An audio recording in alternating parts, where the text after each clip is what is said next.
right. Heavenly Father, today we put on the full armor to protect us against attack. We put on the belt of truth to protect against lies and deception. We put on the breastplate of righteousness to protect our hearts from the temptations. We put the gospel of peace on our feet to walk in your light, peace, and freedom with the Holy Spirit. We rebuke anxious thoughts. We take up your shield of faith for protection to block and destroy all the darts and threats thrown at us by the enemy. We put on the helmet of salvation to cover our minds and thoughts, reminding us that we are children of a mighty King. We are forgiven, set free, saved by the blood of Jesus. We take up the sword of the Spirit, your living word, that has the power to demolish strongholds and is sharper than any double-edged sword. We come to you, Lord, in prayer daily. In Jesus' mighty name we pray. Amen. Amen. What's up, you guys? Welcome to The Imagination. I'm your host, Emma, and I'm honored to have back on the show for a second time addiction survivor and targeted individual, selfless servant of the Most High, father, subcontractor by trade, gifted musician, active participant in the recovery community, deal breaker with the devil, passionate pursuer of truth, and a man on a mission to help set the captives free, Daniel Forsythe. The first time Daniel was on, he was joined by survivor and former podcast guest Katie Navi, and we went down a rabbit hole of epic proportions regarding their experiences at Sovereign Health, which was marketed as a detox and rehabilitation center. But what we found out through Daniel and Katie's testimony is that Sovereign was actually something much more sinister than its book cover. What we discovered and were able to theorize and possibly prove is that some or many rehabilitation centers may, in fact, actually be adult gifted and talented programs and centers. What Katie and Daniel discovered while at Sovereign was that they were actually being used in a battery of tests, social experiments, and learning programs alongside an amazing group of troubled adults struggling to contend with their own gifts and talents and fitting into a society that was asleep to their own power. What we outlined in the first episode is a second look at addiction and its relationship to coping with trauma, or rather, the inability to cope with it, as well as questioning what is actually happening in these assisted living centers for substance abuse addicts. Katie and Daniel outlined an excellent episode that both challenged how we look at addiction as well as giving us an insider's look at rehab facilities and if they are actually operating under the CIA as intelligence operations used to track and trace gifted adults that are then discarded and almost discredited when they speak out and try to make sense of their experiences. If you missed this amazing episode, I'm going to have it in the show notes and I encourage you guys to all go listen to it. Daniel is back today for a second time by popular demand to share his testimony in full for the first time. Daniel alluded in the first episode to being a targeted individual, and we will be expanding on that aspect of his life and the bizarre events that led him to have an addiction to begin with. Those who are being targeted often don't realize for years down the road that they are being targeted, and often the events leading up to the revelation of the truth of what's happening are very confusing, distressing, and can cause downward spirals in the victim's life as events unfold that are both discredited from outsiders and hard to explain by the insiders. Frequencies, gangstalking, and games are played by invisible forces that can leave the victim feeling isolated, paranoid, destabilized, and as if they are not in control of their lives. And for a good reason, because often they are not in control of their own lives. And the perpetrators are unseen and unidentifiable. Daniel has a harrowing and yet inspirational story that led to a beautiful walk with God and a testimony of overcoming what tried to break him. Daniel continues to serve in the recovery community, helping others to overcome what he did. He's a walking miracle, and we have so much to learn from his tenacity to never stop and never give up. He now gets to add his piece of the puzzle to this podcast library so that we can all learn from what he experienced and the test he passed to now be able to pass on his testimony to all of us. I'm honored to have Daniel on and ask that you all put down whatever you're doing and give this brave warrior your full attention. This is Daniel's first time sharing his testimony in a long format interview. And if you want to learn more about him, he has an awesome YouTube channel that I would highly recommend subscribing to at Destiny_mindset. Before I finish introducing today's guest, I wanted to give just a couple quick reminders and updates. If you'd like to be on the podcast as a guest, share any information privately with me, or submit a written testimony to be published in my upcoming book series or as an article on my Substack, you can email me at imagineabetterworld2020@gmail.com. I'm also proud to announce my new partnership with one of my favorite brands, Rife Technologies, which is a new and innovative company dedicated to revolutionizing the health tech industry. The Real Rife machine is an electromagnetic radio frequency device engineered by scientist Dr. Royal Raymond Rife in the 1920s, used to address various health concerns. These technologies have been used and referenced by many guests on this podcast, and I'm excited to announce that you can now gift yourself with 15% off of your Rife Technologies order with the discount link and code I have posted in the show notes. All the rest of my links are in the show notes as well, and I'd love your support across all platforms. Thank you all for caring so deeply about survivors and whistleblowers, and for helping to make the imagination the safest space on the internet for survivor and whistleblower disclosures. So you guys, without further ado, please help me in welcoming today's guest of honor, voice for the voiceless, addiction recovery badass, man of God, walking miracle, anti-child abuse and survivor advocate, artistic warrior, Satan slayer, and a man on a mission to manifest a destiny of world healing for all, once and for all. The one, the only, Daniel Forsythe. Daniel, thank you so much for being here with me today. Thank you for having me back on. I'm super grateful. This is awesome. I'm excited, and I want to say, I'm just going to say this prayer. Lord God, let your word speak through me, and I give all the glory and all the honor and all the praise to you, because you're the reason why I'm here. And I hope that everyone here that hears this, I hope that your eyes are opened and your ears are opened, and that you can see that we all have a purpose, we all have a destiny. We were created for a purpose, and it's not to work, buy, and consume and die. It is to find our way back home. So with that, I would like to start, back in my childhood where I started. And let's see here, I'll shake the nerves away. So I was born in Salt Lake City, Utah, in 1982. And I was raised there. Growing up, I had a good, fairly good childhood. I mean, my parents, they worked, they both drank, but they were functioning, I guess, alcoholics. And it was, they were there, they provided, financially, but I was kind of like left to my own, in childhood to do whatever. And it was a fairly good upbringing. I did have some things happen to me as a child. I was a victim of, I was molested, and I was molested by older children that I believe they were being molested as well, and there was a few other things that I'm not certain of. I still can't remember, I suspect. But those things came into play, and affected me throughout my whole life. Those things happening to me. I was really young. I was like 4 years old, but I remember it to this day. Those moments in time, and also in combination. I mean, I went to school. I had friends. We did what children do. But I had attacks.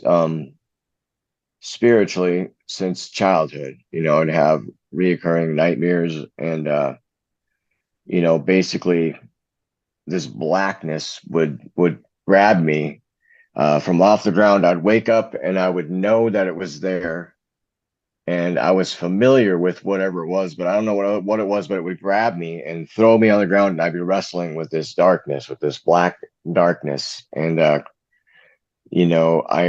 I remember as a child those things happening to me, and like we're playing with the Ouija board and all this stuff. And this all comes into play to the whole story, because this happened. I was being attacked from very young and in youth with these things. And, my parents were like, it's just a dream. It's just this, it's just that, but I had some pretty extreme things happen to me. Like, demons on top of me, like screaming at me, telling me, hit me now. Cause I always said as a kid, if I ever saw Satan, I would punch him in the face or whatever. And then that ended up happening to me, where I had this giant demon in my face roaring at me in like 10 different voices at one time, and I remember one time specifically, me and my friend Ron, we were playing with the Ouija board, and it started going like in a figure eight type of thing. And I thought he was doing it, and he thought that I was doing it. We were both like, moving, because we were just playing around asking questions, and it started spelling out, who are you? It started spelling out devil, like DEV, and moving real fast. And we threw the board because he thought I was doing it. I thought he was doing it.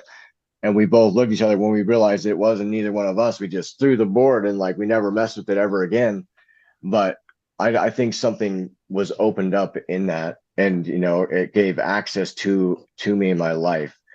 I mean, it could have been generational things. I completely believe, in God, and I know that the devil's real, and so is God. And like those things, I always knew that there was a God as well. When I was a child, I just didn't know who he was. I remember being laying in bed and like going through the things that had happened to me and feeling shame and feeling all these things, and like just talking. But I knew I was talking to God, and I always like help me, or like, I just felt this way inside.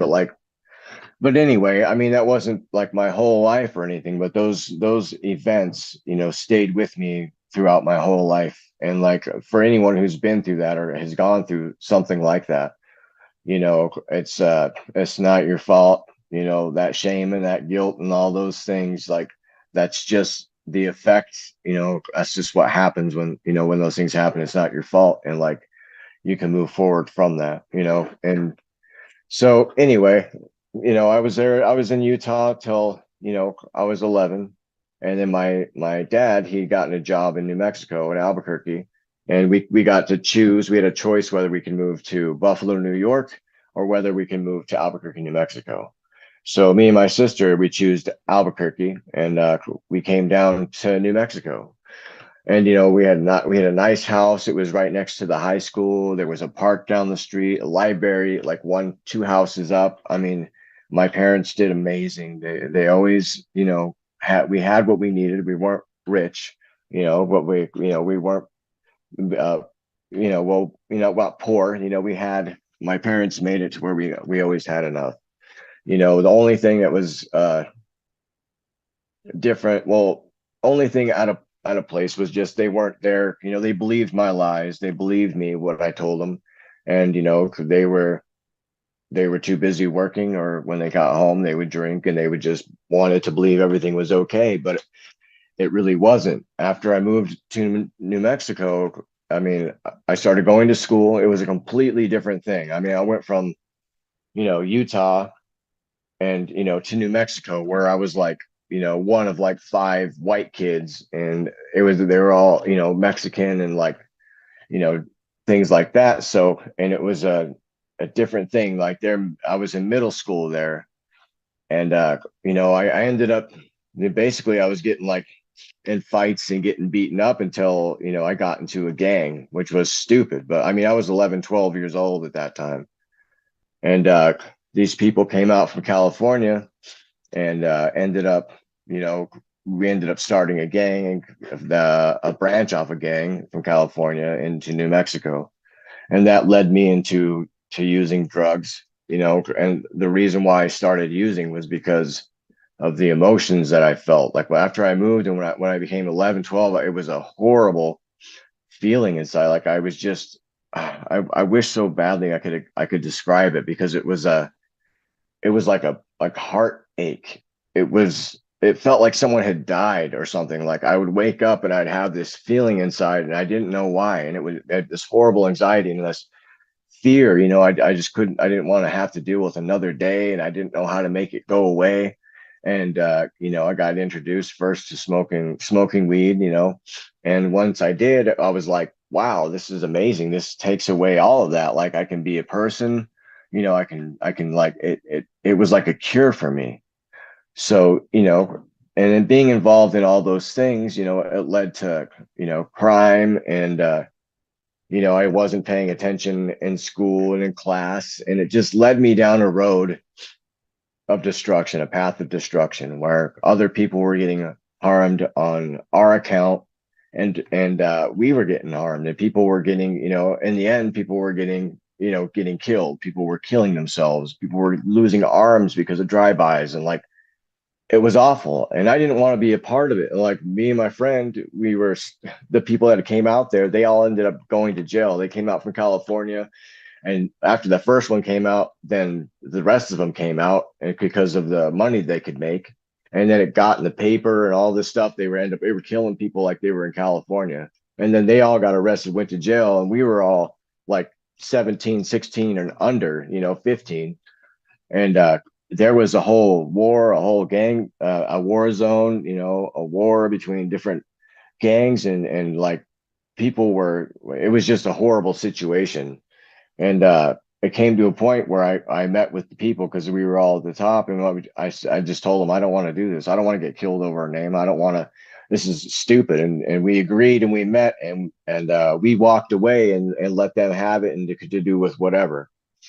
And I left my friend at that time. I walked away and I met another friend of mine I had. And I was I think I was 16 or 17 at this time. Maybe I might have been 15. I'm sorry about the age. It's all kind of mixed up there. But I was young. It was around. I was my freshman year. I was 15 years old, 15, 16. And then we ended up breaking that up when I was 17. But in those years between 15 and 16, my friend Kevin, his parents, his dad had had surgeries and a lot of different things. So he had like, metal shoulder and, you know, a, a, a fake knee and all this stuff. And he was on pain pills, on methadone and all this stuff. So one time he ran out of his pills because he was giving them to his wife and he ended up getting sick for the first time. And he was like, he didn't realize that being without these, that he would go through this. And so a buddy of his got him heroin and he started doing heroin.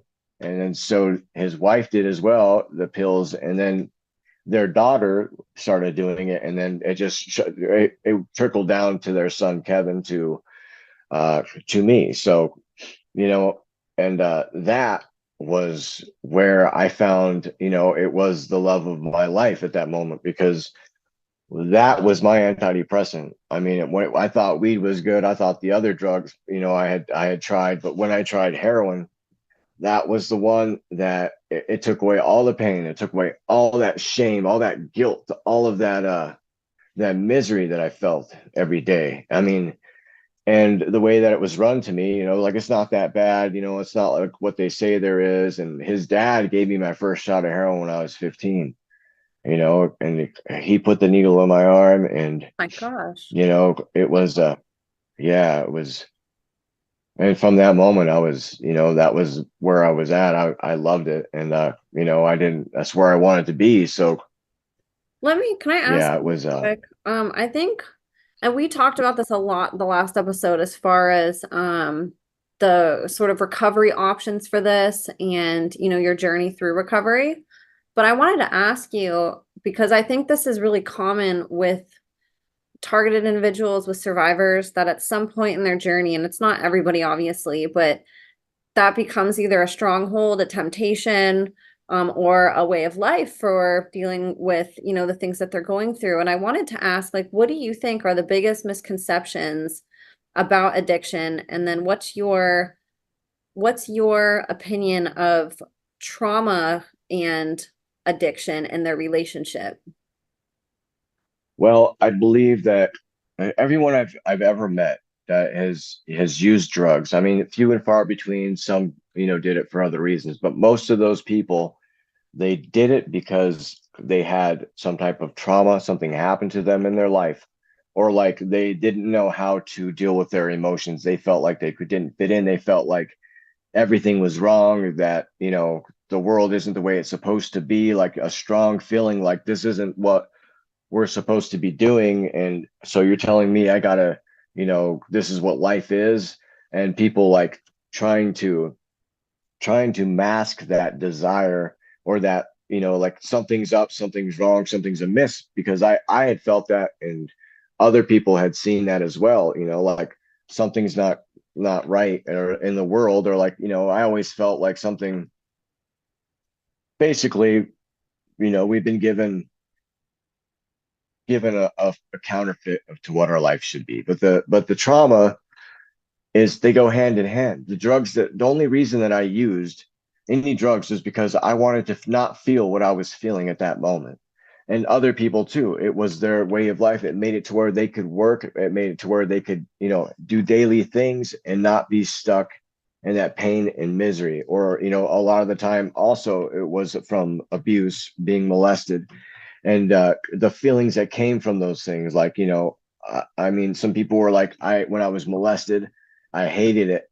I hated the man, I hated the person, but when those things happened to me, there was also, like, she basically told me like I enjoyed it, but I didn't. Like, it wasn't me who enjoyed it, but it was like the mix of all those things together, what that does to a person and how it affected them later on, and saying, do you think that God will forgive me, for these things that I've done? Or like, but it was a way to cover up that, and it was always guilt and shame. The attacks. I mean, I think that they're attacks, guilt and shame, that the enemy uses and preys upon people. So I believe 100% that addiction is a coping mechanism for people that have been through trauma, and people who don't know how to manage or feel their emotions, and don't have a proper outlet or a way or a healthy, lifestyle or relationship with their family to be able to share it and work through those things. And I just believe it's put there by design as well. I don't think that some of these drug dealers you see out there, that they never get busted. They're wide open, but everyone below them gets busted. But these people just seem to walk away. And I mean, that plays out later on in my story about how that all works and what's really going on in these situations. But that's what I think about that, and my opinion on it. I mean, I hope that's, Yeah, yeah. that's awesome because it's really validating, I think, to talk about this because addiction's usually looked at like a choice somebody made just out of the blue that they were irresponsible. And that's not at all what I believe. It was at one point, I kind of would, consider that as an option and be like, why would somebody choose that? Like you can do better than that. And, I'd almost have like a judgment. And then once I learned more about trauma and, how devastating these encounters, these abuses, these events, these betrayals, this isolation can be for Mm, somebody. It's not it's not crazy to think that in those really dark moments of going through trauma of any kind, that wouldn't be a natural reaction somebody would have to cope with it. And I think a lot of survivors and a lot of people that do end up becoming a victim to an addiction, um, it discredits them in some way when they're trying to share what it is that's actually troubling them. People kind of write them off and they're like, oh, you're just an addict. When it's like, no, they're a trauma survivor coping with it by this. Like we need to look at addiction almost like a symptom instead of a choice. It's yes. it's a symptom of something somebody goes through. It's like a side effect of it. It's not what, any Mm, happy, super, somebody that's in a really good place in life, that's usually not something that's on their radar. It usually comes from like a really dark place where you right. kind of feel like you're in this dark spot where you reached rock bottom, and somebody's reaching for something. And sometimes that's a bottle of alcohol, sometimes that's a hard drug, but in the darkness, like that's what it's very easy to and tempting to want to reach for that. So I really appreciate you speaking on behalf of that. I think we need more, people who have experienced it to not be a victim again to this shame and guilt that you just talked about. and to be able to have these conversations and really, if we all come forth and start talking more about it, we can kind of normalize this conversation and change how society looks at this symptom of trauma. Yes, I 100% agree. Yes, because it isn't a choice at the moment. I mean, sure, it might be the choice at the moment. Like I let him, stick the needle in my arm. I had tried a pill before I tried this, and I was nervous. But once that happened, and I was trying to just mask something inside me, because when I did that, it wasn't to nod out. I never ever did it to do that. Like I never wanted to. I was scared of doing that much and that happening. Like I needed. I mean, I'd feel it, but I wouldn't do it to like where I'd be like, pass out. I was always afraid that I would die or overdose or something. And I was always like, why would people do that? Do something like that. But when I tried it, and it would take away all of that, and I could be a normal person, this or that. And then when I was like, you know what, this isn't, I can't be doing this, and try to stop. And then you get sick, the sickness that you get, people are like, oh, it's this or that. Like this sickness, you think that, I mean, why do you think they have methadone clinics? Why do you think they have Suboxone and different things people take, to try I mean, it's also another agenda, but in the same aspect, it's another thing that can be utilized for people to, get off of these things. But it's because of the sickness. People are afraid to go through those withdrawals, and then all those feelings, all that shame, all of it is right there waiting for you when you stop. And it's worse, and everything else, and all the wreckage and damage that you didn't feel and couldn't see. But it's not something you want to do to somebody. I wouldn't want my worst enemy to be addicted to heroin or anyone or that, because it's horrible. It's the worst thing ever. And the way that you feel, like you feel weak, like you can't break it, you know what I mean? But like those things that we're trying to find, the peace and that joy and that love can only comes from one place. And that's from what I have found. It comes from God. He is the giver of all good things. And he is the one who gives us that peace. He gives that peace. He lets the rain and the sun shine and the rain fall on the just and the unjust. He gives it to all of us because he's merciful. His grace, it's all here. But the absence of God is hell. And that's what I have found. It's not, and that's what we're seeking after, because there's a lost piece inside of us. From the beginning, we're skewed. We're born into the sin. Like it's a skip in the CD since Adam.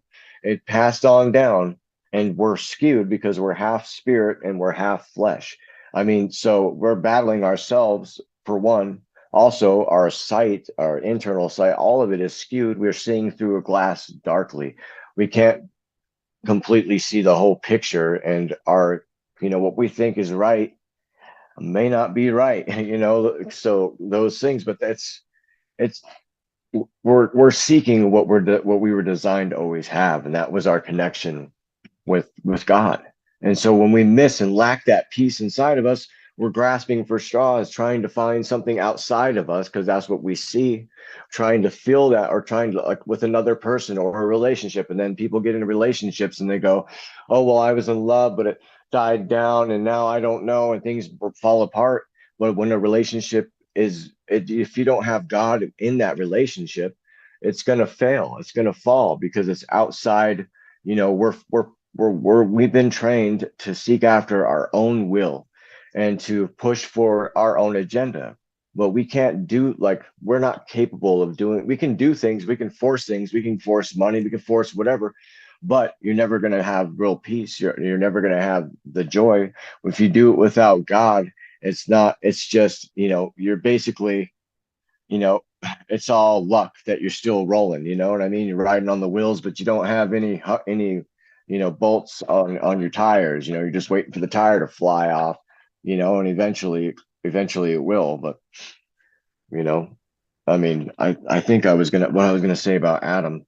Oh yeah, but no, that's just what it is. But when God came back, robed in flesh as Jesus, he broke that curse, and he gave us a way back home. But we have to. He's always waiting. He's always there. He's always faithful, and he's never ever left us.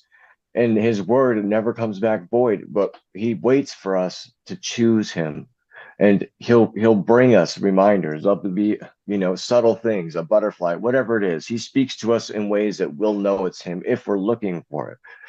But that God is better than any heroin, any drug I've ever done. The peace and joy that God has given me, and the restoration, and the vision, and it's man, that's what we need. That's what it's about. And so, but those drugs are a counterfeit. Those things are a counterfeit from the devil. Like, what did he do? He saw opium. What did he do? Twisted it, made heroin. He saw cocoa leaves. What did he do? Twist it, make crack. He's seen weed. What did he do? Turned it into super freaking, I don't even know what it is, but it's not quite. Last time I smoked it, I was like, holy shit, this is not like what I was used to. And I feel like it was manipulated and messed with, which it has been, but I believe it also can be used and as a medicine as well. I believe those things are here for a reason because God created them. But I believe that the devil has taken everything that God has made and twisted it to make it bad or to pervert it. Same thing with with sex and all those things. He takes what God has made, something beautiful, something that's sacred, and he twists it and tries to pervert it and ruin it. So those things are right there, and they're provided by the alphabet agencies and the cartels and the people, and good old Red Belly himself at the top of the chain. So, and it's also a way to soft kill, for people to kill off themselves. Look at the fentanyl pouring in right now, and the trank and all those things. People are overdosing. People are dying. The mother of my son overdosed in a year and a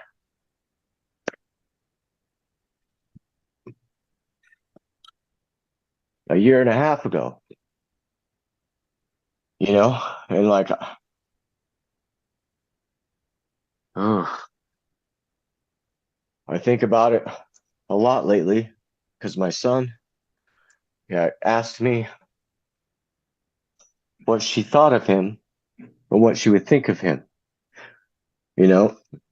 And I told him that she loved you and that she'll always love you and that she'll be proud of you. And, but man, I mean, after had passed, it didn't hit me for a while, and it still comes in waves. I wasn't with her for about, 4 or 5 years, but just the thought that my son will never know his mother, never will. And it was crazy because and she just overdosed. She had done a pill, and they didn't know if it was like on purpose or somebody gave it to her or whatever it was, because she was the district judge's daughter. And so there were some people that could have took advantage of those things, but I don't know if she did it herself or what had happened. But like the crazy thing is me and my friend were talking about her, wondering where she was at, and he had heard that she was in Billings or whatever, and she'd had a few other children and stuff, but he didn't know how she was doing, like with drugs or anything like that. And so we were talking about her, and then I had a dream, and in my dream, she just showed up out of nowhere, and she was just there, but she was like in the background, and she was looking at me, and she was like kind of like upset with me, like mad, or she was trying to get my attention and mad that I was giving these other people attention, and was just looking at me like, hey, why don't you see me? And then the next day or 2 days later, my friend called me and said, hey, Megan died. And I was like, no way. And he sent me the obituary. And so I don't know if she was, and it was 2 days before that she had died. Like I dreamt about it, or it was like a day after, or like 2 days after, or something. She had passed away. I'd had that dream. I didn't know that she'd passed away yet, though, and I found out like the next day or like the day after. And I was like, it was so weird because it was like she was trying to come to say goodbye, or I don't know. But then when I found out, but I didn't really process it all then, because I was just like, wow, man, I can't believe she did that. But then thinking about it and different things, and like we were here where I'm at, like she's been in this house, she's been all here, and different things it reminds me, and different things that she had said, and like, man, she struggled so hard. Like she had such issues with like anxiety and depression, and like separation anxiety, and like it was to the point to where she couldn't work. And like I tried so hard to like, I got her on social security and everything, and trying to help her, like, and she was taking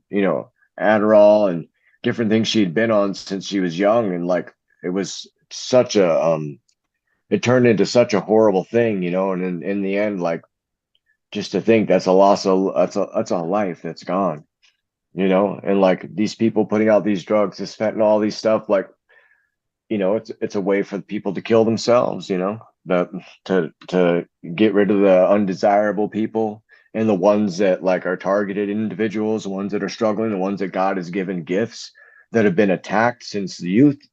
A lot of people, and I think a lot of people, I hope people will hear this, that, going through all those things, not knowing what your purpose is, thinking it's all, you know, they don't know why they're here, and like just looking around the world, the whole thing, it seems hopeless, without God, without purpose, without knowing. Like, you think they just forgot, everyone just forgot where we came from, like the most important thing you think people would remember, like, you know what I mean? You're born to like, hurry up, get a job, you got to pay your rent, you know what I mean? But we're born and we have a purpose and a destiny. We haven't been told the truth, we've been lied to, and the people at the top, they know what the spiritual principles are. And if you look and you have eyes, you can see how they operate.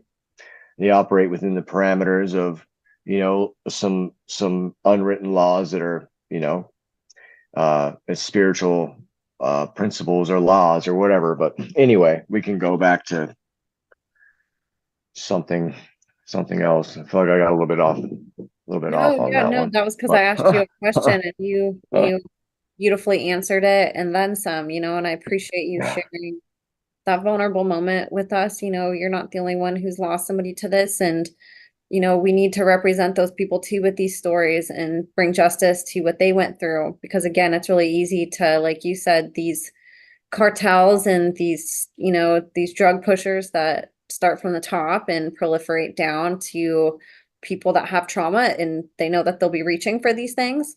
They don't care about losses of life. To them, like you said, it's one less person that's going to rat them out or come forward and speak about, whatever it is that they went through that caused them trauma.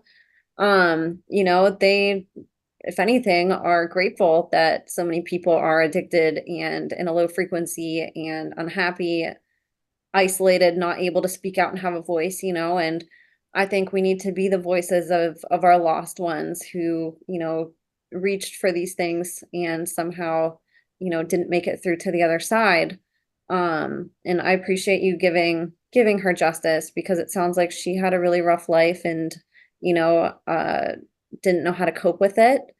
And whether it was her that did it, like you said, or something else, every life mattered, and it is really unfortunate that we lose such amazing people to, these things that are seemingly fun to do, stuff that we reach to cope, but also, there's also people that reach to these things to have a good experience, and either way, like this needs addressed that it's still dangerous. It's still something that, we need to be careful of, especially like you said, if it's been tampered with and, turned into something and inverted. We still need to be responsible and actually have these conversations and talk about this stuff. So I really appreciate you sharing that moment. And before I interrupted you about the what you thought about trauma and addiction, and this was another thing that I thought was shocking. You got into drugs really young. I think you were 15 whenever we were talking, 14, 15, whenever you were sharing your story, or 11. I Um, was 12, man.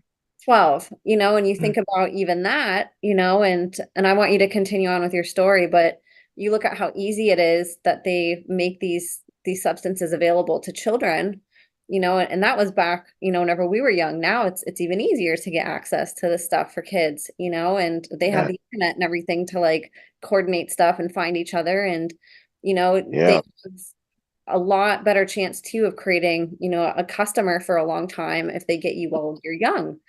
So let's go back to that 12-year-old Daniel and let's talk about his journey from there. Okay.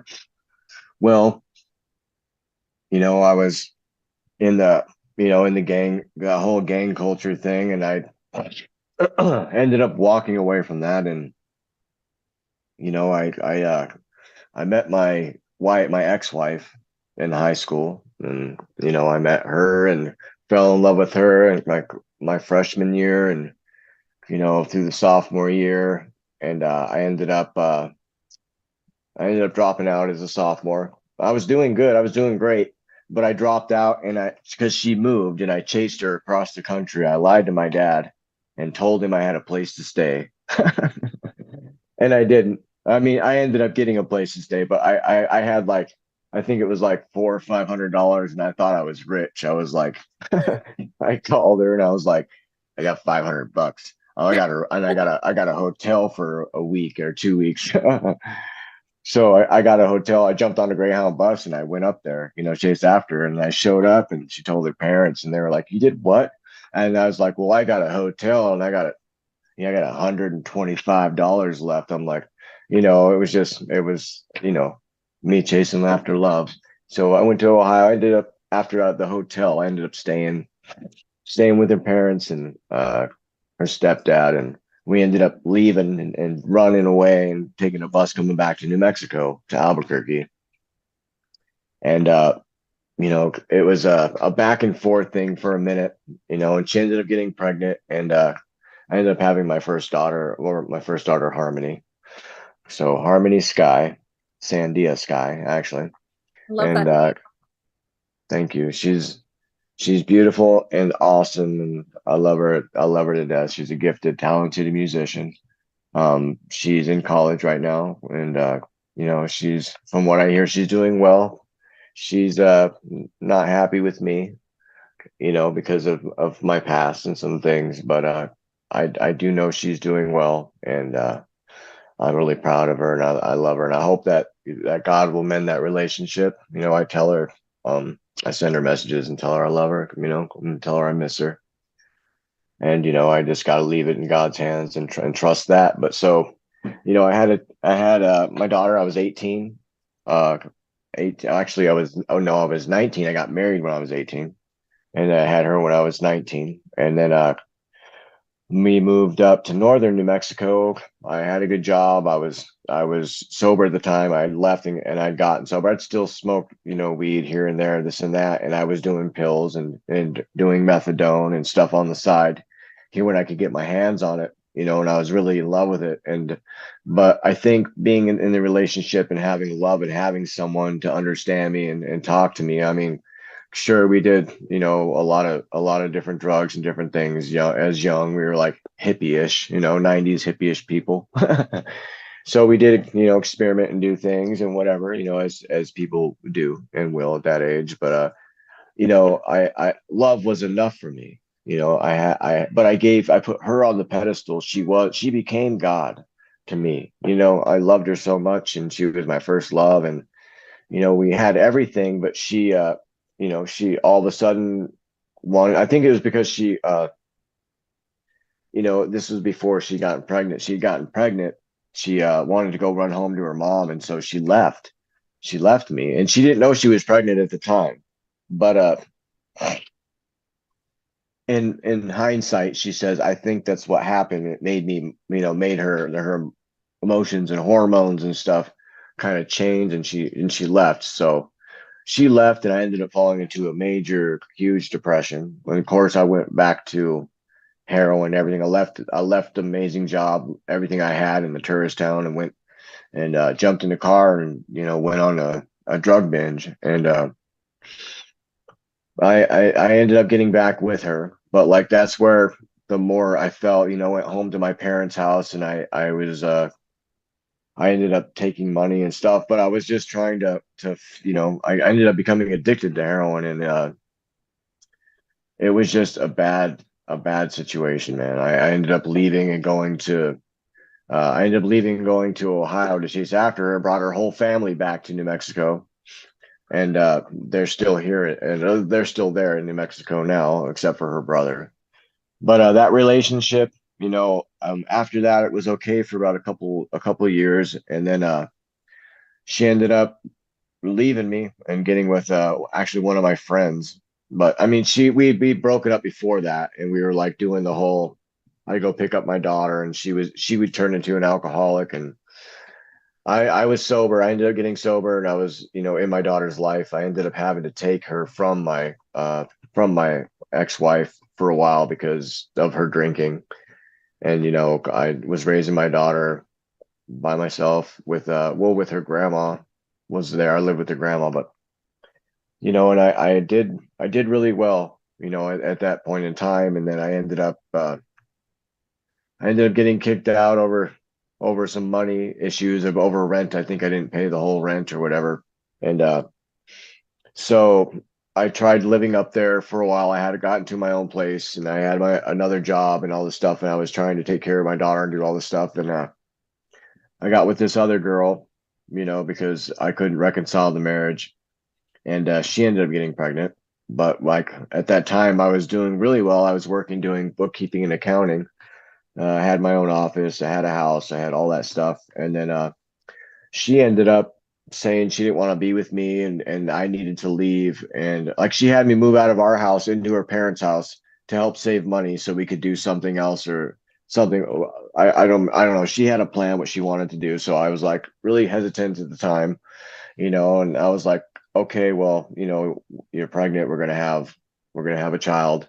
Let's go save some money and we can get a house and this and that. But out of nowhere, she ended up saying she wanted to get an abortion and all this stuff. And I was like, don't kill the baby. I said, don't, it's not, I said, I'll leave, I'll whatever, but just don't kill the child, And she said that she wouldn't. She promised me she wouldn't. And then I left. And then that's where the extreme drugs even more became my life. And I ended up getting addicted to, I was on heroin. I ended up going to getting on methadone and I was on methadone for 2.5 years on a really high dose. I almost died coming off of that stuff, but I did get off of it. I ended up going to jail for a little while on a warrant. I mean, there was some crazy stuff I could get into, but it's not really relevant. But basically, just for everyone, I lived a life of a drug addict. I was going to whoever's house I could. I was selling drugs. I was living in a crack house where there was prostitutes and I was going around and we were robbing places and doing horrible stuff to get our fix, and I didn't want to be doing those things, but there was something inside me that I couldn't be sober. I couldn't do it. And I mean, I'd gotten off the methadone, I'd gotten off everything. And I ended up, getting a job. I was sober for about I think 6, 7, 8 months or something like that. And I was a manager of Arby's of all places. And I ended up getting, I had a toothache or something like that, and so one of my coworkers gave me a Percocet, and I was like, right from there, I think he gave me four of them. Right from there, and then he's like, I could get heroin, and then I was like, well, I'll snort a little bit, try a little bit, and then right back there, I was right back in it. And it was so horrible and sad because at that time my wife had left. I'd gotten an email from her grandma saying, um, basically, we're leaving, going to Colorado. I can't tell you where we're going. She said, if I tell you where we're going, then I'll be taken out of Harmony's life and I'm choosing my granddaughter over you. And they left for 4 years. I didn't know where my daughter was at. I didn't know what was going on. And during that time, my daughter experienced some trauma from that guy, and that's why she's mad at me about some things that had happened and me not being there and not going and saving her and different things because but I couldn't at the time. And but it had been 4 years and I was working there and I just got hooked back on heroin, and her grandma calls me and she'd found me somehow through the internet, and I get a phone call at my job and I'm like, I answer the phone because I'm the manager. And I was like, I recognize the voice, and she asked for me, like, this is Daniel. And she said, this is Julie. And I was like, what? Julie? She's like, I have your daughter with me and she wants to see you. So, and she was 8 years old at that time. So immediately I went and met her. At a restaurant, and my daughter was back in my life. And, I did everything I could, but I was so upset with myself because I had fallen back into it. I was functioning, but I mean, I had a bad habit. I was spending probably $150 a day on myself just to be normal. It wasn't even to be high. It was just to function. And I tried to do a little bit of methadone. I tried just what anybody would do in an addict, trying to get down there, trying to rationalize, trying to, find a way to get off and like making it okay so I could live with myself. And I would go and I'd go up and see my daughter. She lived at in the Heights, and I lived in the Valley. But I would take the bus there. It would take me like an hour to get there, but I'd get there and I'd go meet her and I'd go walk her home from school. and I would get to hold her hand, and like, it was really special to me to have that because I had her back, in my life. And she was really, timid about the outside world, and she really didn't like the guy that my ex was with. And she told me some things at that time that he did and how he was mean and all this stuff. And like, man, I promised her that, that she knew that I was, eventually her grandma and her mom told her that I was sick and that I needed to get help.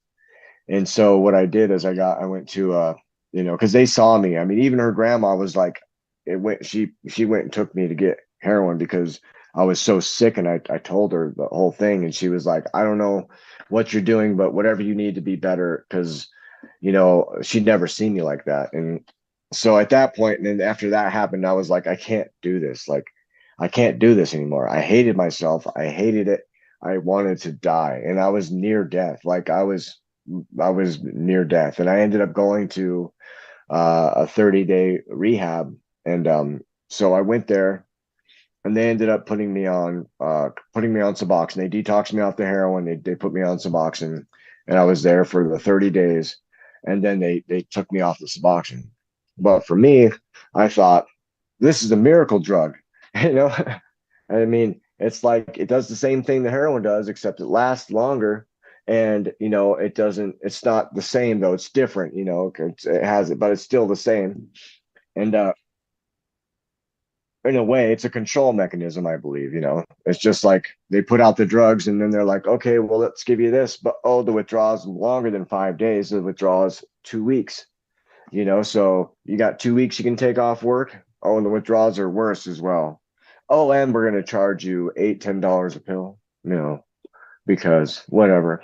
I mean, you don't have insurance or whatever. That's a lot of money. I mean, if you can't, if you're not working a program or not doing, I mean, it's a trap, just like the methadone was. It was, and I saw it for that. But at that time in my life, I mean, Suboxone was new, and it just came. So I thought it was like this miracle thing. But I'd gotten off it and got out of the rehab, and my dad, because at the time, um, they had tested me and I had hepatitis C, but I don't know how I got it or whatever. And it ended up actually, I ended up, I'll tell you later on, but I don't have it at all. There's no trace of antibodies, no trace of virus, no trace of me ever having this. So it was like God miraculously healed me and took it from me. They tested me 3 different times and like it was gone. But so at this point in time, I think a doctor had told me there was so much toxins in your body you can give yourself this, hepatitis C or your liver. It's an infection. It can't get rid of all the toxins, and like, so it's your body like sending out these things saying there's something wrong. We can't do this. You're basically, just the toxins and all this stuff. But so what happened is I got out of the rehab, and I was like, I want to get better. My dad he had came up here to Wyoming. They ended up losing everything, and Albuquerque lost the house. It was a horrible thing that happened. And my dad came up here to Wyoming, and got my mom up here, and he told me, hey, I want you to come up here, and I'll help you. I'll pay for treatment for you to get off, for you not to get off basically to what's it called? To go to a doctor to get medicine for the hepatitis C or whatever. He's like, because he wanted to help me and to have a place to get clean and not be in the city, because all the people that I knew in Albuquerque, they were the ones who, you know what I mean? They were big people and they were doing big things. I had too much access. So all my people, my friends there, they cut me off to New Mexico, and they said, you can't come back here unless I have to call for permission to go. I have to get clearance to go. And so I left there, came up here, and I was doing really well. I ended up seeing a doctor up here, and I got on Suboxone. I was taking Suboxone, but I was clean.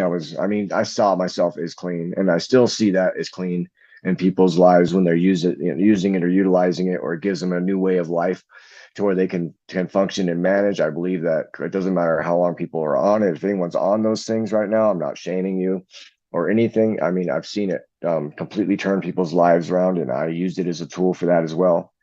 But it can also be harmful and damaging, and it can be abused. But so I came up here. I was going, doing. going to meetings, doing everything I could. And then I met uh, the daughter. I met the mother of my son, the one who passed away. I met her at, the best place in the world to meet people, and IOP. I went and met her at outpatient treatment, and I ended up falling in love with her, and she ended up running away from home, and we ended up living in a tent at a campground, completely happy and in love. And it was a it was a mess. I ended up over time. I ended up, abusing her medication because she was prescribed Adderall. She ended up trying mine because she was addicted to pills. And she was like, wow, this works. I don't want to take pills and I can I can have a life and all this stuff. She ended up getting on Suboxone. So we had pharmaceuticals and we were, living our life, and we were being stupid and childish, and we weren't being adults at all. We ended up, I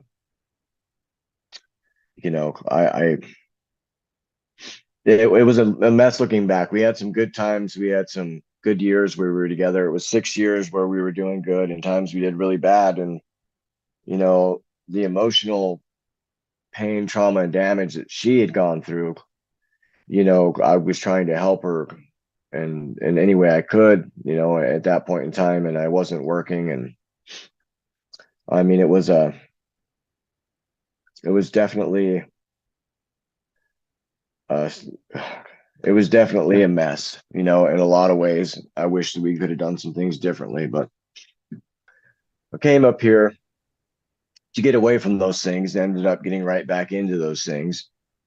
And I got on the radar immediately. I got onto the radar with the police force and everything, because she was a district judge's, daughter, and she was well known, and her dad was completely had people, watching us and watching her because she had an open DFS case, and it was a whole thing, that was going on. So I ended up getting in trouble up here, and they tried to get someone. They had someone wear a wire on me. Actually, I was facing 20 years in prison for selling some pills. I sold this person 3 Suboxone twice.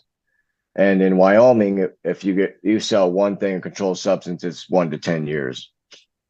So right out the bat. So I was facing 20 years in prison for 6 pills, and I was trying to help this girl who was pregnant, and she was actually looking for someone else. And my girlfriend was in jail at the time, and I told her I don't know where this person is or whatever. I don't know if they're home. And she's like, well, I'm sick and I don't want to use and I don't want to shoot up and all this stuff. And I was like, well, maybe I can help you out, because I wasn't selling anything or anything ever. And so, but I did. And the first time I did, she wore a wire on me. But the reason I got off on 1 year probation because they couldn't hear me talking on the wire, and she had taken one of the pills. So thank God I got off on that one, because that would have been, been horrible. But I didn't learn my lesson. And later on, she had gotten pregnant, and we had our son, and they were out to try to take our son. I mean, we'd found out later on that her parents had talked to a foster family before we even had our son. And it came out, there was all this stuff that came out in court. They were looking to take our son away from us before we even had him. And I mean, it was horrible. But so what they did is they had my drug dealer wear a wire on me.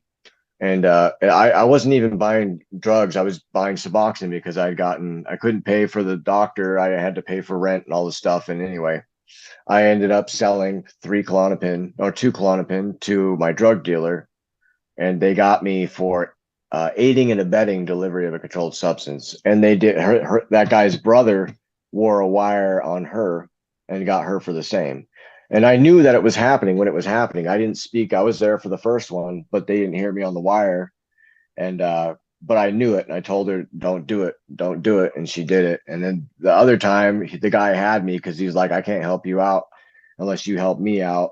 And so, anyway, it was like a kangaroo court because they didn't have me saying anything or nothing on the wire. I didn't hand him anything. All I said was, "Here's a brownie for you." But he had a button camera on everything, and they got me. So it was horrible. They came right before Christmas, and they came and they arrested Megan, but they didn't have me, and I had my son. And they ended up coming back a couple hours later with a warrant for me, and they took my son from me. My son was 4 months old, and man, it was bad because we were trying to do good at that time. Like we were trying to do good. She wasn't, you know, she wasn't using. We were trying to get a new apartment. We had a hotel. Our son was taken care of and everything. And then they came in there. They ripped the whole room apart and then said that the place was trashed. And so I was in jail, sitting in jail, and my attorney calls me with the prosecuting attorney on the phone, and I'm out there, and she goes, "Well, you need to plead guilty to neglect if you want to go to treatment. Otherwise, they're not going to let you go." And I'm like, "I'm not pleading guilty to neglect." And the prosecuting attorney's like, "Well, yeah, you are, or unless you want to turn on Megan, because he said right then and there, he said, you're just collateral damage. I don't even care about you, Daniel. I want Megan." She said, "If you turn on Megan, or if you testify against her, I'll let you out."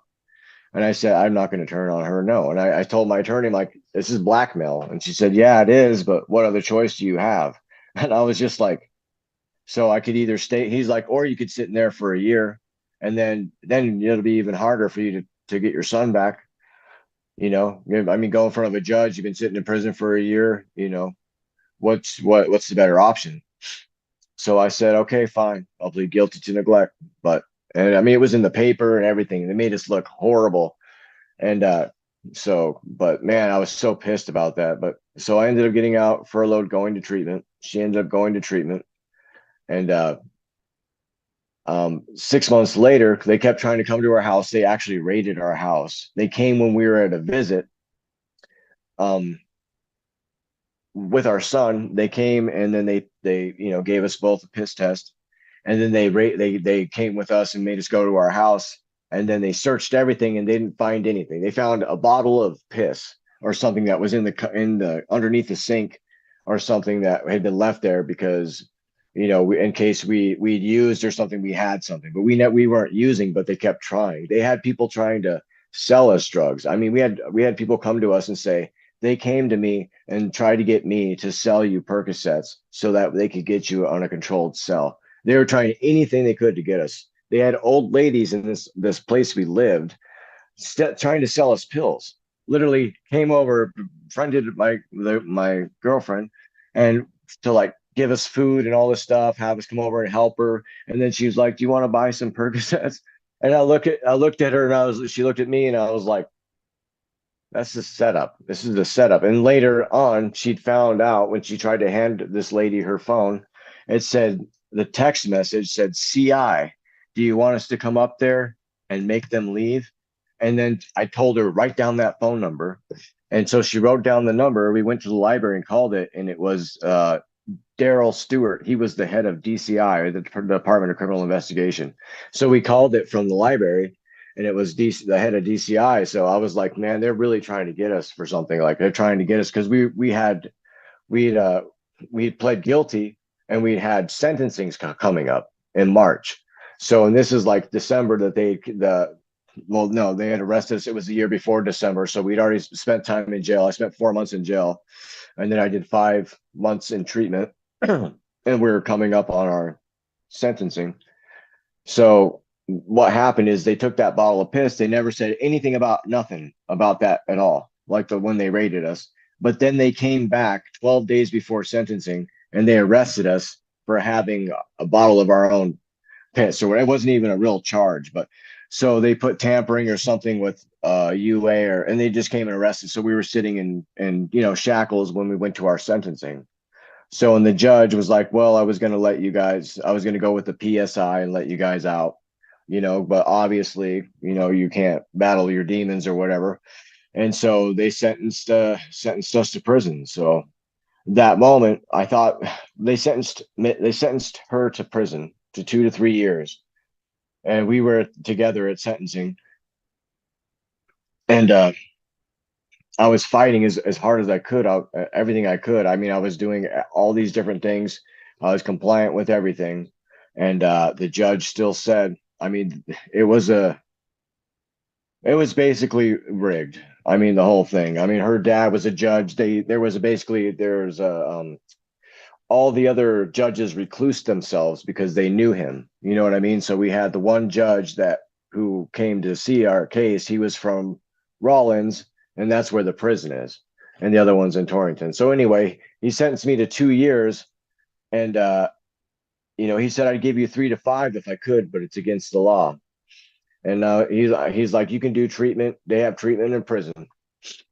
So I went to prison, and that moment when he said 2 years in prison, I was like, 2 years of my life in prison, and my son, like, you're gonna take me away from my son for 2 years, like, you know, and there was no winning.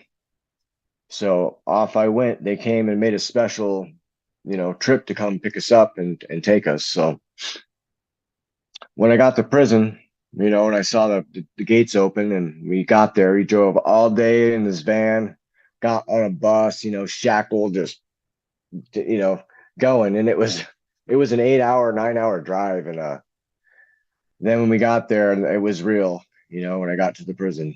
And that's where the story starts with, this all the stuff before this, it's kind of jumbled, but basically my life, I ended up doing what I did and using what I used. It was all to mask those feelings, those emotions, that trauma. And the reason, the gang, doing all those things, I was trying to fit in. I didn't, I was trying to just find myself, find a purpose, find something. I didn't have any direction. I didn't have those things. So I just was, reacting to life. I wasn't living life. I was reacting to it. And the choices that I made, a lot of them were because, of trying to run away from whatever I was feeling, run away from the past and the things that had happened to me, run away from the shame, become somebody different, become something, anything, find somebody to love me, find whatever I could. But all I knew is that I was missing something and that I needed something. But the only place that I found that was in using, and I hated myself for it. I hated it because it was just, I knew the cycle, I knew the circle, I played the tape through to the end, and I already knew, but I couldn't stop myself from doing it, and it ended me up, like it says, in jails, institutions, and in death, and, she made all three. And, I made two and was on the brink of death, and so I ended up going to prison. And when I was in prison, I realized that, all the choices that I'd made had led me there, that it was, I'd made some poor choices, and, I ended up where I was at because of it. But, as God uses, what the devil meant for bad, God uses for good. It turned me around. Those 2 years of my life, it changed me. It turned me into a man. Like, you know, um, I got to, it was crazy. I ended up going from a medium security prison, and they shipped me to a farm. So I ended up working with wild Mustangs and like training wild horses for a while I was there. And that was crazy. And I was terrified of horses. But in the end, I actually trained two horses. I showed my horses at this auction. It was a really good thing for me to be away from all those things, all those people, and to be on my own. And I met a lot of other amazing, cool, solid people that were in, just like I did at Sovereign Health.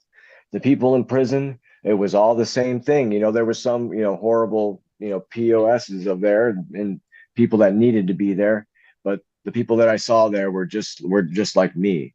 They were, a lot of them were super talented, or they were super smart, and they used their genius for things that they shouldn't have. Like, you could become a scientist to cure for cancer, but nope, you became a meth cook, or whatever. But seriously, like, the people that could apply themselves in these ways, and it's a sad thing to see, but like, you know, man, it was crazy. But that place is where I became a man. But so I was getting into God, seriously getting into God when I was in jail, because I was like at my wit's end. I didn't want to lose my son. I didn't want to lose my life anymore. I was sick of losing. And like, I picked up the Bible and I started praying. I started reading, and I was just trying to find God, and I felt God while I was there. I actually had, a moment where they had people come in and they would, play music, and we'd have like church and stuff. And this guy, man, he had Jesus, man, and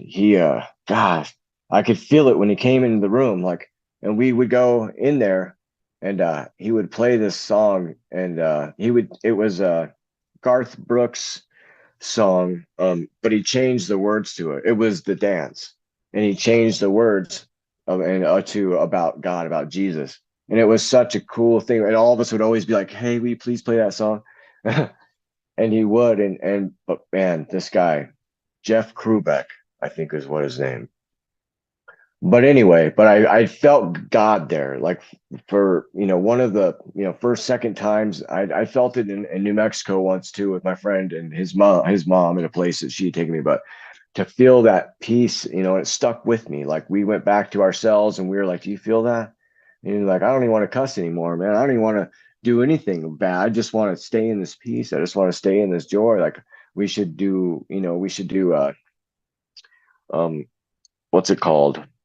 When they eat the bread and the wine. So we were doing that, but with water and like, bread from whatever we had from our sandwich, and trying to do that and just stay in it. But so I found it kind of there, and I kept it, and I wanted to dig, because I've always been like over analyze, look into everything, always wanted to figure out things, and know, and like way overthinking things. And but I think it was good. But so my drive to study and know God, like, so I was like, anything that had to do with God, I wanted to read it. Like I read all the Seventh-day Adventist books of what's her name? Something White. I can't remember her name, but she'd written basically this, but what she had written was like about the prophets and about all this stuff together.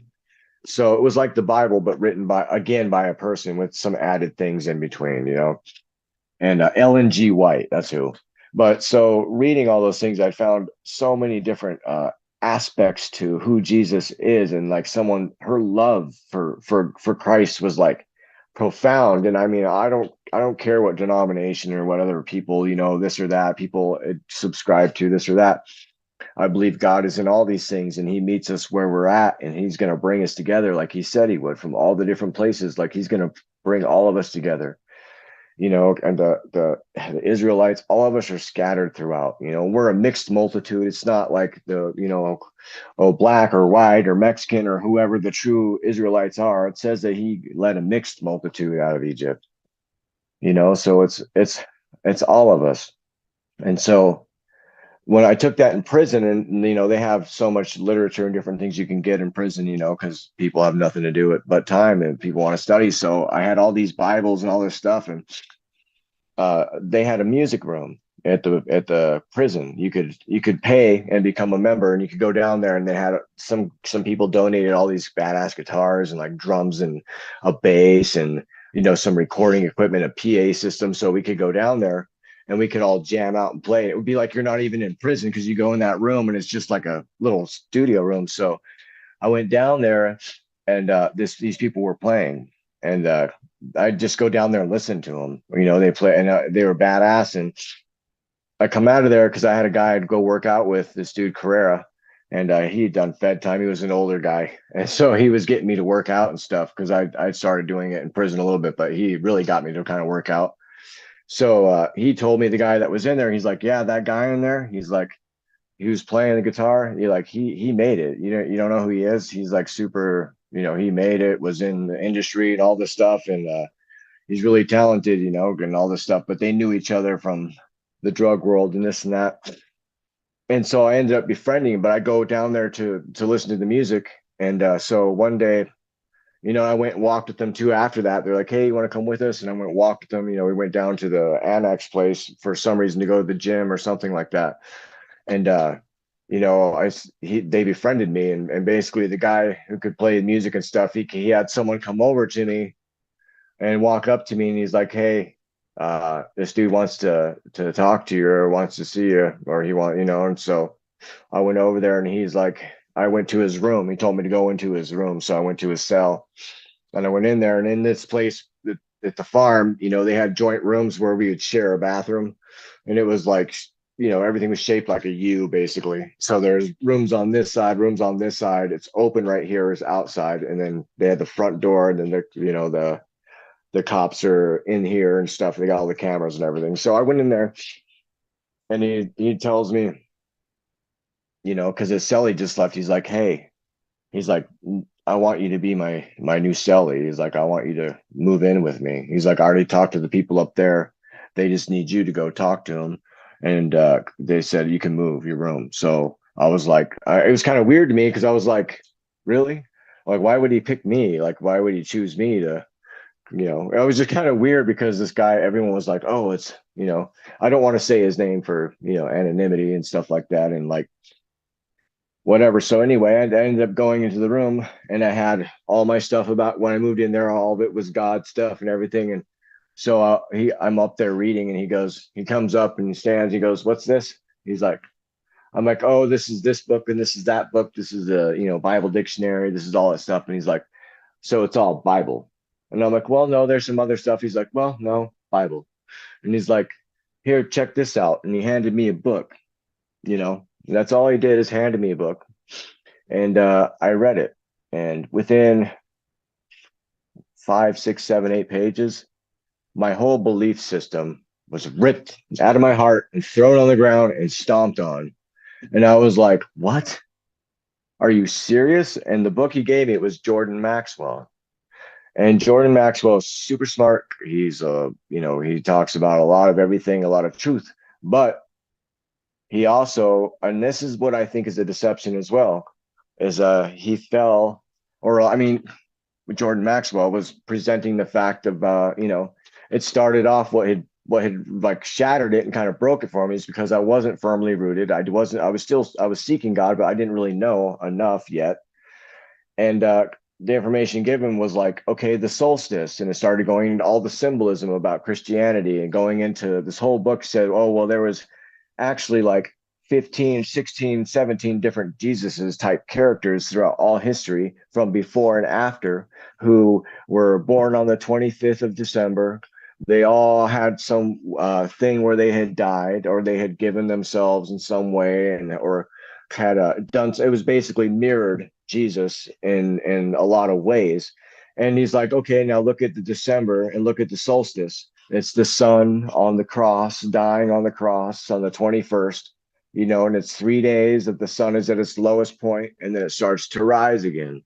So he's like, it's all symbolism, it's all pagan symbolism. Like they're using it as a control mechanism, and it went into all these other different things about, all the stuff trying to discredit Jesus, and like, some sky daddy and this and that. So I never had seen any information like this ever before in my life. So when I saw it, I was like, no way, no way. And like all this stuff started hitting me. He's like, you think that's crazy? He's like, check this out, and gave me another book. It was like Zachariah Sitchin, and it was about, the Anunnaki and like all the tablets and all the different stuff, the Sumerian texts. And so I read through all that whole stuff, and it was basically the side of like, basically Satan's side of the story, but spoken through Anu would be the god, of Nibiru. They came from Nibiru, and then there was Enlil and Enki, and Enlil was basically, trying to look like the good guy, and Enki was the monotheistic god of that time or whatever. And it was a story basically saying, oh well, Enki wanted to kill everybody and just leave, but Enlil, they had wives, they took wives of men, just like in the story in the Bible. It really mirrors the Bible, because it is. And man, and that he had sons and daughters and people, here that he wanted to save. And it was basically making Satan out, but under a different name, to be the good guy, the other side of the story, and that he freed us and wanted us to not be slaves and all this stuff. So anyway, I bought into this whole lie slowly, being given different information. So I read through the Zachariah Sitchin stuff, and I jumped into, all the stuff, the occult, and started looking into like the source field and all these different things, looking into the Nag Hammadi. I can't remember. It's India. There was just so many different things. I started looking at every religion that I could. And I was like, okay, well, what's this one? I looked into Buddhism, I looked into all this stuff, and like kind of seeing the differences of all this stuff, and then going back into the conspiracy stuff. And then I got into David Icke, started reading David Icke's book, and it totally just threw me out into space in my mind. I didn't know what to believe, and it was all shattering what I thought life was. It did what it was designed to do, to create disbelief, to create doubt, and to use 70% truth and 30% bullshit, because the devil's a liar. He's going to use the truth and give you lies mixed in. And it doesn't matter, because if it's 99% truth, 1% bullshit, if that 1% of bullshit is something really important and it neutral, it's just, that's what he wants to do. The devil wants to neutralize you. He wants to defang and declaw the church and make it null and void, and have us all believe in our own God in our own mind.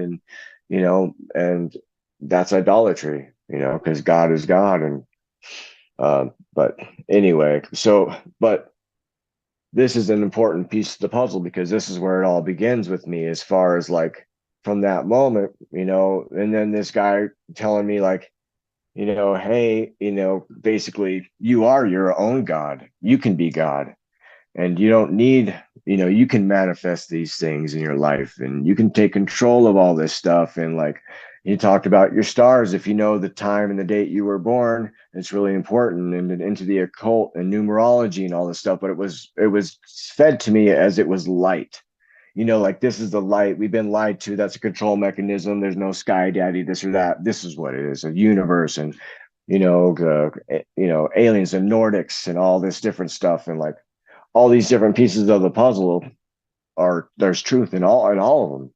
But the only thing that's, they take away is they take God out of it. And then it doesn't matter if you know the truth, if you don't, you can know it, but if you don't have it, so anyway, so I did so well in prison. I did really good. I was working out every day. As the healthiest I'd ever been, and my mindset, I had learned all this new stuff. So I was going to get out, and I was going to be God, and I was going to, do this whole thing. And he had told me, he said, if you parole out here to where we're at here in Riverton. And he's like, if you do, we can have a music studio, basically make my dreams come true. But he told me right from the beginning, he said, but if you do, it'll be selfish for me. It's a selfish reason for me. He said it because you're my muse, and he wanted me to parole out. And he's like, we can make this happen. And it ended up happening. I paroled out, I got out, or he got out first, then I got out. And then we ended up, creating a studio. He brought all this stuff into fruition, and it grew and became like, the biggest, best studio around, and like we had, they had deals with Ti and 2 Chainz, and all this stuff started coming to fruition. And it was like, I couldn't believe it. And I was like, I got to live in a UFO. I was in a studio all the time, and like, it felt like a UFO, because all the stuff, all the screens, all everything. And I mean, we would just live in there. And like, we ended up falling off the wagon. He ended up using, and then I ended up using, and then everyone else that was in prison got out, so they were like moving back into the same thing. And so it became what you would imagine a music scene would be in the industry and all that. It was, unlimited drugs for free. And, we got to do music and record music. And that's all we did, is make music. And, at the end of this thing, and I was applying all these things, and it was working, because magic is real. Like, the occult is real. Like, you can manifest, you can do those things. Like, and you can get results, but the devil will give you a counterfeit. And it's a counterfeit blessing. It's not what God has for you, or he'll give it to you all at once, because you'll destroy yourself with it. But all these things, he can't give to you. God has already given to you these blessings. So at the end of this, I mean, after I met him, I got out. But like, so with the studio and everything and all this other information, I started learning about, what's it called? Geoengineering. chemtrails and all this stuff. And I joined a group that was trying to get the UN to acknowledge and to admit that they were cloud seeding and that they were doing these things. And so I was posting things on Facebook, and I was researching about, Council on Foreign Relations, and, the Bilderberg Group, and, the BCCI and IG Farben and all this stuff that, you shouldn't be posting on Facebook about the government and all this stuff. And basically my buddy was like, "Hey, I saw your stuff." He's like, "You can't do that." I'm like, "What?" He's like, "Bro, you can't talk about like that stuff." He's like, that'll get you like killed. You can't be talking about these things and posting it. And so that's when my experiences started happening with the gang stalking and being followed and being harassed, and my phones getting hacked, and people going into our rooms and messing with stuff. And like, that's where it began. That's when, and I already had enough heat on me because of, who our case was with. I ended up, breaking up with her, and with the one who passed away and everything. But like, so it was just, um it was like almost like a setup from the beginning. And that's when I started getting like, I mean, because I was sober at times. I was sober and it started happening, and I was like, that's kind of weird. People would say stuff and like follow me to stores. You know what I mean? I'd go in one store and I would be, they would start talking about a subject that I was researching, or saying something that I had text or messaged to someone, and I would hear them just like enough where I could hear them talking to each other and saying words and saying different things. And I was like, okay, there's nothing wrong with that. But then I go to another store, and then like 5 minutes later, the same guy's there walking around, but he has a mask on, and he's like walking real close and by me. And I'm like, that's weird. Okay, well, there's only two of these. There's only just one of these stores here. Maybe he's just doing what I'm doing. Then I go to another store, and then he's there again. And then this time he's talking to someone else, and he's like, yeah, yeah, brother, and saying all this stuff that I just like messaged and mentioning stuff. And I was like, man, that's weird.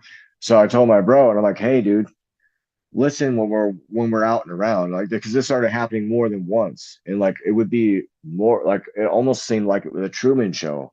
It started to become slowly, it kind of lifted up into that where felt like everyone was in on it, and then I was like, I was tripping about it. My friend's like, nah, for what reason? Why would they do that? Why you? Why, what, to what end? Why would they do this? Or like, follow you? What is it about? I'm like, I don't know.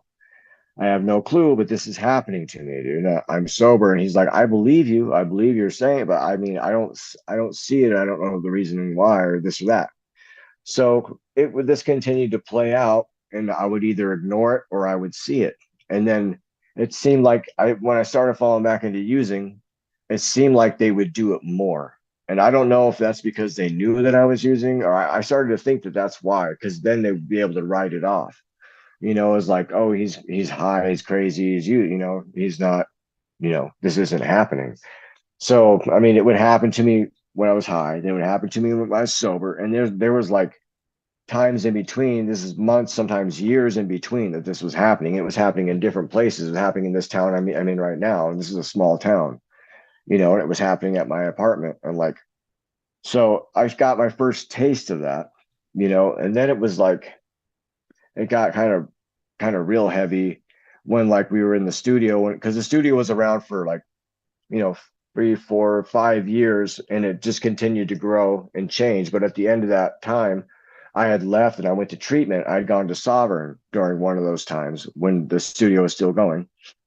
And that's when I got that phone call. But it all makes sense though, when I was being gang stalked already and all this stuff. But it was from, I believe it was from me posting things I shouldn't, as well as I believe that they've had their eye on me, this whole time, in a spiritual aspect, not necessarily. And I mean, people actually watching me, but I don't know, because it all went back to the spiritual thing. It all came back to, you know, it all came back to the devil.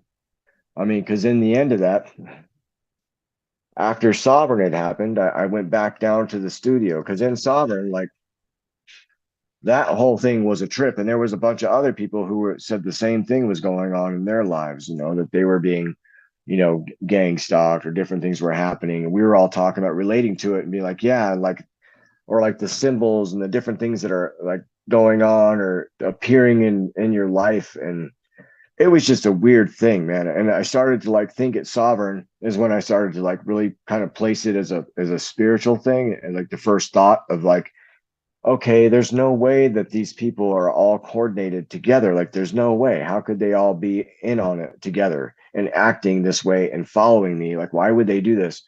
And I would, because I got so paranoid, because you're like thinking these people, like at the store, like, why are these people doing or saying or acting this way?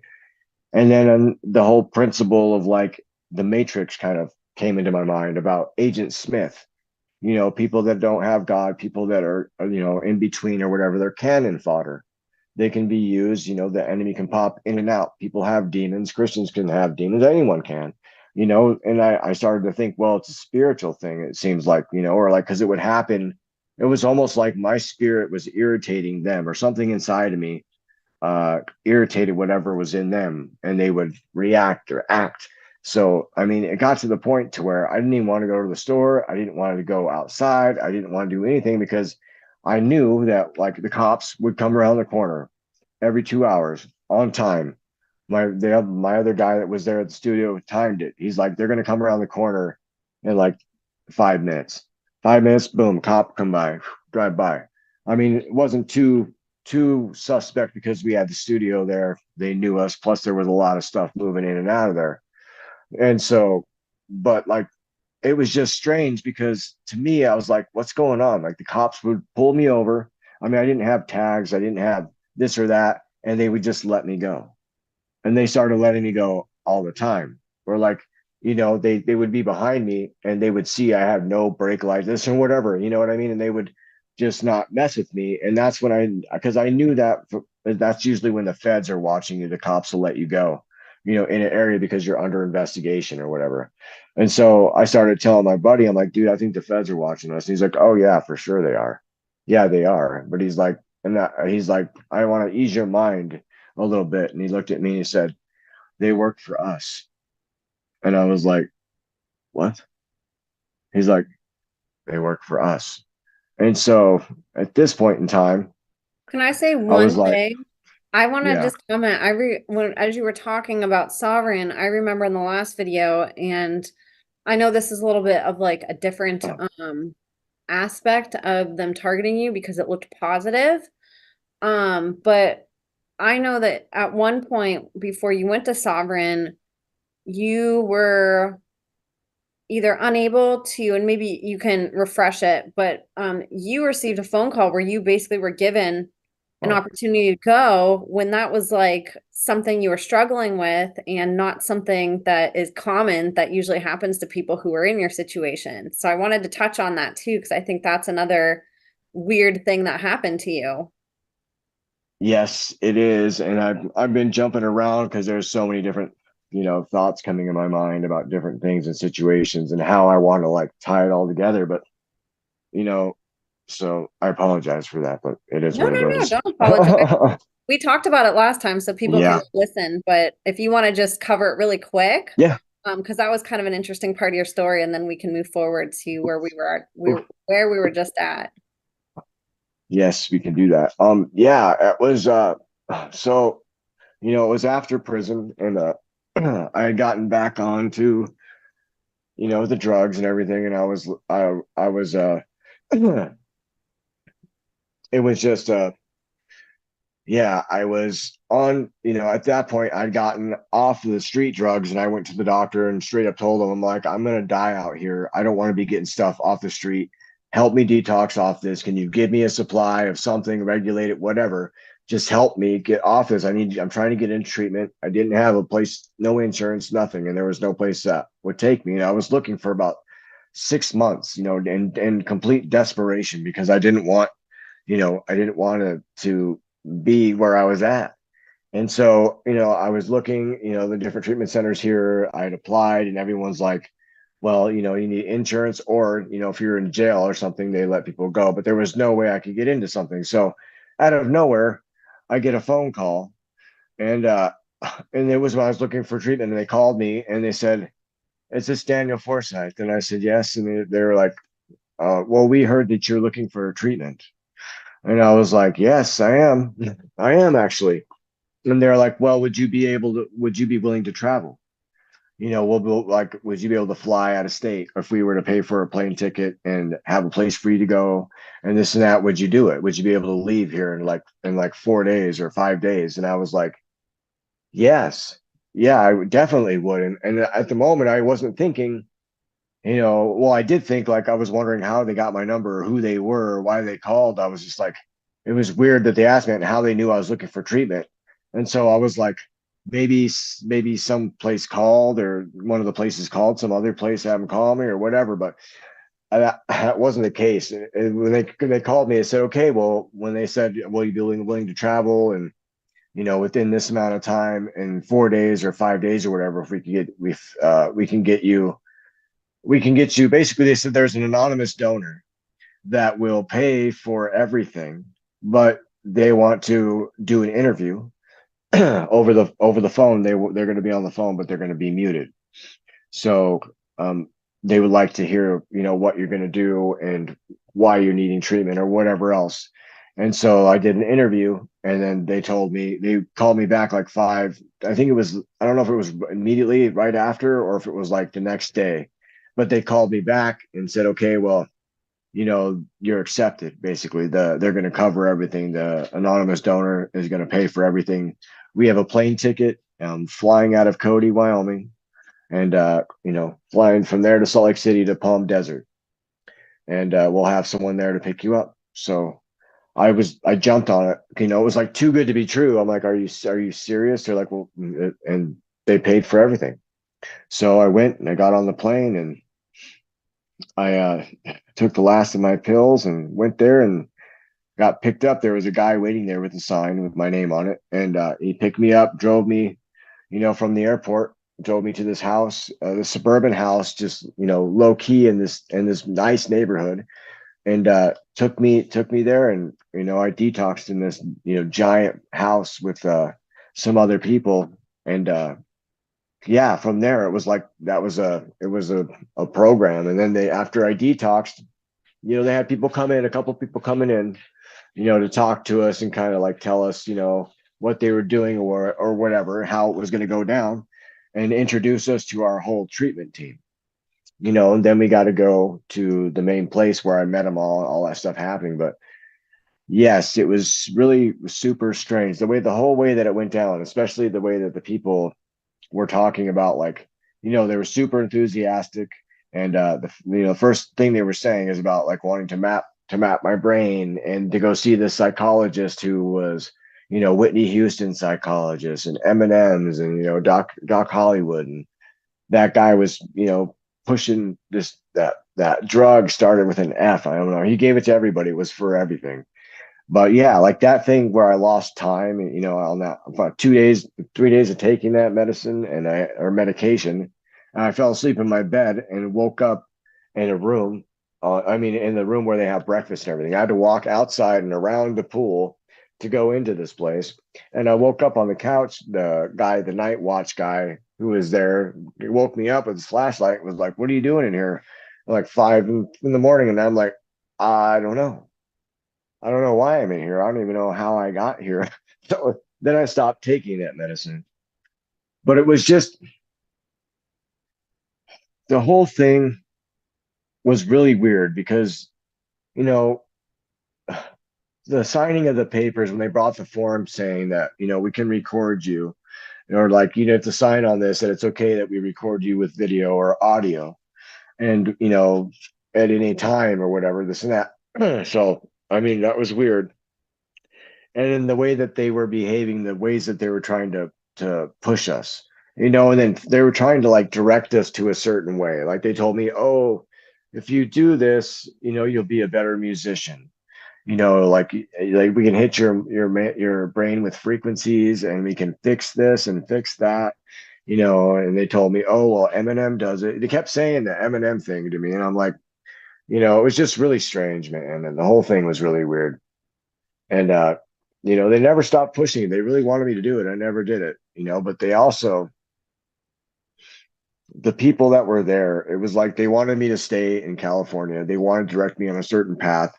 They wanted me to stay there, and they had a psychologist there that had a TV show, who did like recovery for people that were, movie stars or whatever, this and that. I can't remember what the name of the show was, but he was the psychologist that lived there, on site, and he wanted me to go to his halfway house or to go live with in his house with them. He's like, I think you'd be a really good fit, a really good match for it. And telling me, the insurance will pay for it for a whole nother year, and trying to like direct me on a path to stay there or go in a certain direction, and I ended up leaving and coming back home, after about 5 months. But that whole experience was just super weird, the way that they handled it. It really was like they were trying to take us and trying to direct all of us in a certain direction for why we were there, and program us and certain ways of thinking and doing things,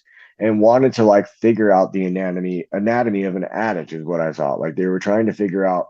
I almost felt like they had tried something before to try to get, people to whatever. Like it was almost like they couldn't break the addicts or something. The people that like us, the people that have trauma, people been through this, whatever they're trying to do on the outside wasn't working with us, so they were trying to figure out how, or at least how we could control them or make them, go this way or that way, or how we could utilize or profit off them or whatever. But there was, it truly did feel like there was some type of an agenda going on, because after the fact, like they called me, called me and said, "Oh, I was talking to somebody and about, whatever, this or that," just like it was like their friend, their passing friend. "Oh, the guy from who produced Survivor, thinks that you would be really good for their show." And I'm like, how the hell does this guy from Survivor even know me, or how would he even have seen me? Because I was in a treatment center.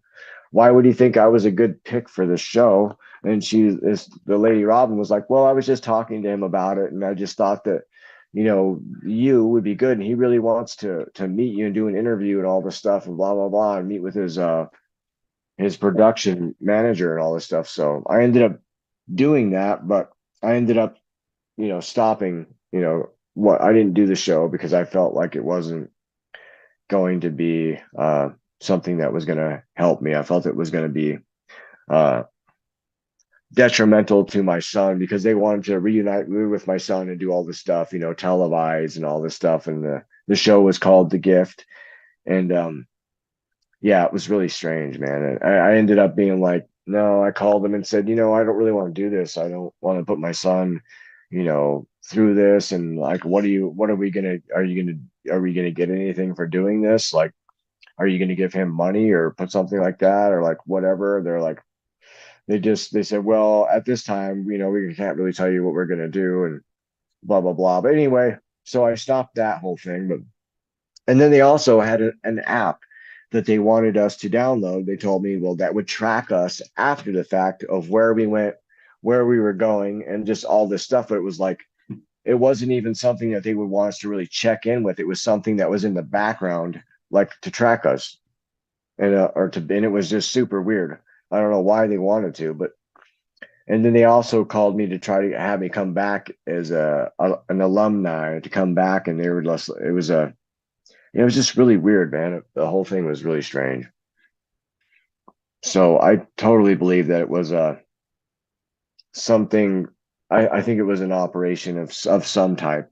On what level, I'm not sure, but I think that they were trying to figure out how we operate and how to stop or how to control certain parts of our minds.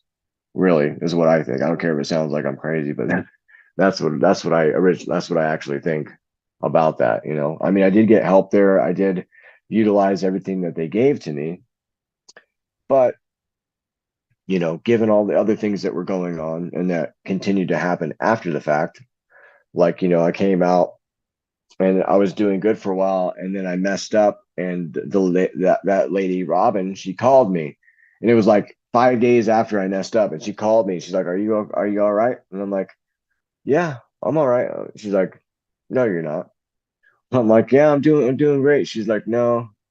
I don't think you're doing all right. I think that she like knew that I messed up, or she like, I don't, it was just so weird how that happened. And then I told her I lied to her, and then I never spoke with her again, after that. But yeah, um, crazy, crazy stuff, man. It was, man, that whole time of my life I felt so like misunderstood, or like I felt like people didn't believe me, the people that were closest to me and that were around me, and it was happening. Like my friend's wife, she noticed it too. She noticed it with the vehicles and different stuff, and I was like, dude, check this out. I'm being followed. These people here, they would pull and they would do the weirdest things. They would come and drive, and it would be like three, four, or five of them, and they drive and they'd pull up in the freaking driveway across the street from the house that we were in, and they would just sit there in the driveway, and they didn't live there, but they would sit there in the driveway, and then they would just with the car on, everything. And I'm like, why are these people not coming outside? Because my friend's like, they don't live there. I don't know what they're doing. And but they go down the street and park in another driveway. And I'm like, dude, what are they doing? And he's like, I don't know. He's like, I don't, it could be whatever. People just stopping, could be friends. I'm like, dude, it's not.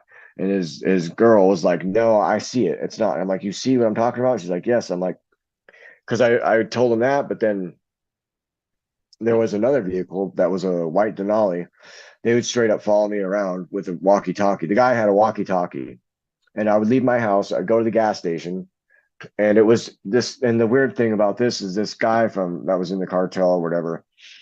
He had connections in Salt Lake, and or whatever. He'd come when he would come to Wyoming. That's when this vehicle would normally follow me after when he started coming around. So, and this guy, he didn't not well he didn't I think he knew, because I would tell him like, hey, do you see this vehicle? Like, this guy is sitting here right next to us in the gas pump with a walkie-talkie. He followed us from our house. Watch, he's going to follow me when I drive to Shoshone, and he's going to go and he's going to park over there by the hotel and wait for us to leave, and then he's going to follow us back. And he did. And I was like, dude, what is this about? Is this about you? Is it about like what? He's like, I don't know. He said, I don't know, I don't pay that much attention. So this guy, when he came around, what he did, he took every single one of my chargers, my charging cubes, and he took all of them and he replaced it with two other ones. And when I plugged my phone into this charger, he was telling me about this guy, saying you could program different things to like into these charging blocks and cubes. So, and these cords. So when you plug it in, what it did is it started downloading a custom OS system on my phone. I mean, it literally said downloading custom OS system. And I tried to stop it and whatever. And so it basically took over my phone. And I watched another girl plug her phone into my charger, and it did the same thing to her phone. And I was like, what is going on? So all the chargers I had were gone. He replaced them with these things. So like took my phone over, and it came down to a point to where I was stuck in my house. I couldn't use my phone. I couldn't call out. I couldn't do anything with my phone unless I drove almost out of town right by the hotel where I worked. And when I was at the hotel where I worked, my phone would come back on where I could use it. But I mean, I started doing debugging logs and all this stuff on my phone because I was researching, learned all this stuff on how to read it and how to read the computers and stuff. And I could change files that were sealed and unopenable. I was able to open the files and to read them. And so they had my phone to where I couldn't turn off any near field device. I didn't have the option. They deleted 28 of my settings on my phone. And I could see it like in real time. I'd be going in my phone, trying to get in, trying to open up and see things and trying to link on to different stuff. And it wouldn't allow me to. Like it would block me, and then I'd go back and the screen would pull down right in front of me. And then that option on my setting would be gone. I mean, my phone was completely hacked. I still have written, I have a notebook with all the stuff written in them of them talking back and forth about me, saying what happened. Oh, D happened, and all this stuff, because I was able to get my phone and I could see different things where they were talking about me, talking about people I was around, talking about my cat, and talking about me sitting in my house. And I was like, look, read this. I was showing my friend, and he's like, okay, well, I see the black cat.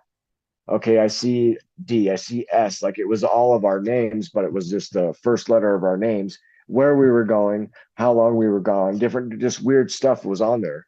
And they had a Bluetooth headset that was on my phone. Then they controlled my settings. I found out finally after it was like months. I found out how they had me and what they were doing. So the person with the headset, the Bluetooth headset, had voice control over my settings. So that's why I couldn't do anything. And that's why when they heard whatever I was doing, they could stop it and just, you know what I mean? Because they had control over my phone. So, but this started happening. I got another phone. And the second I got it from Walmart, I went across the street to Burger King, lock on their Wi Fi to try to hook it up. And when I did, I was setting it up and almost went all the way. And then right when it said it stopped doing it in the middle of it. And then it started to download a custom OS system on my phone.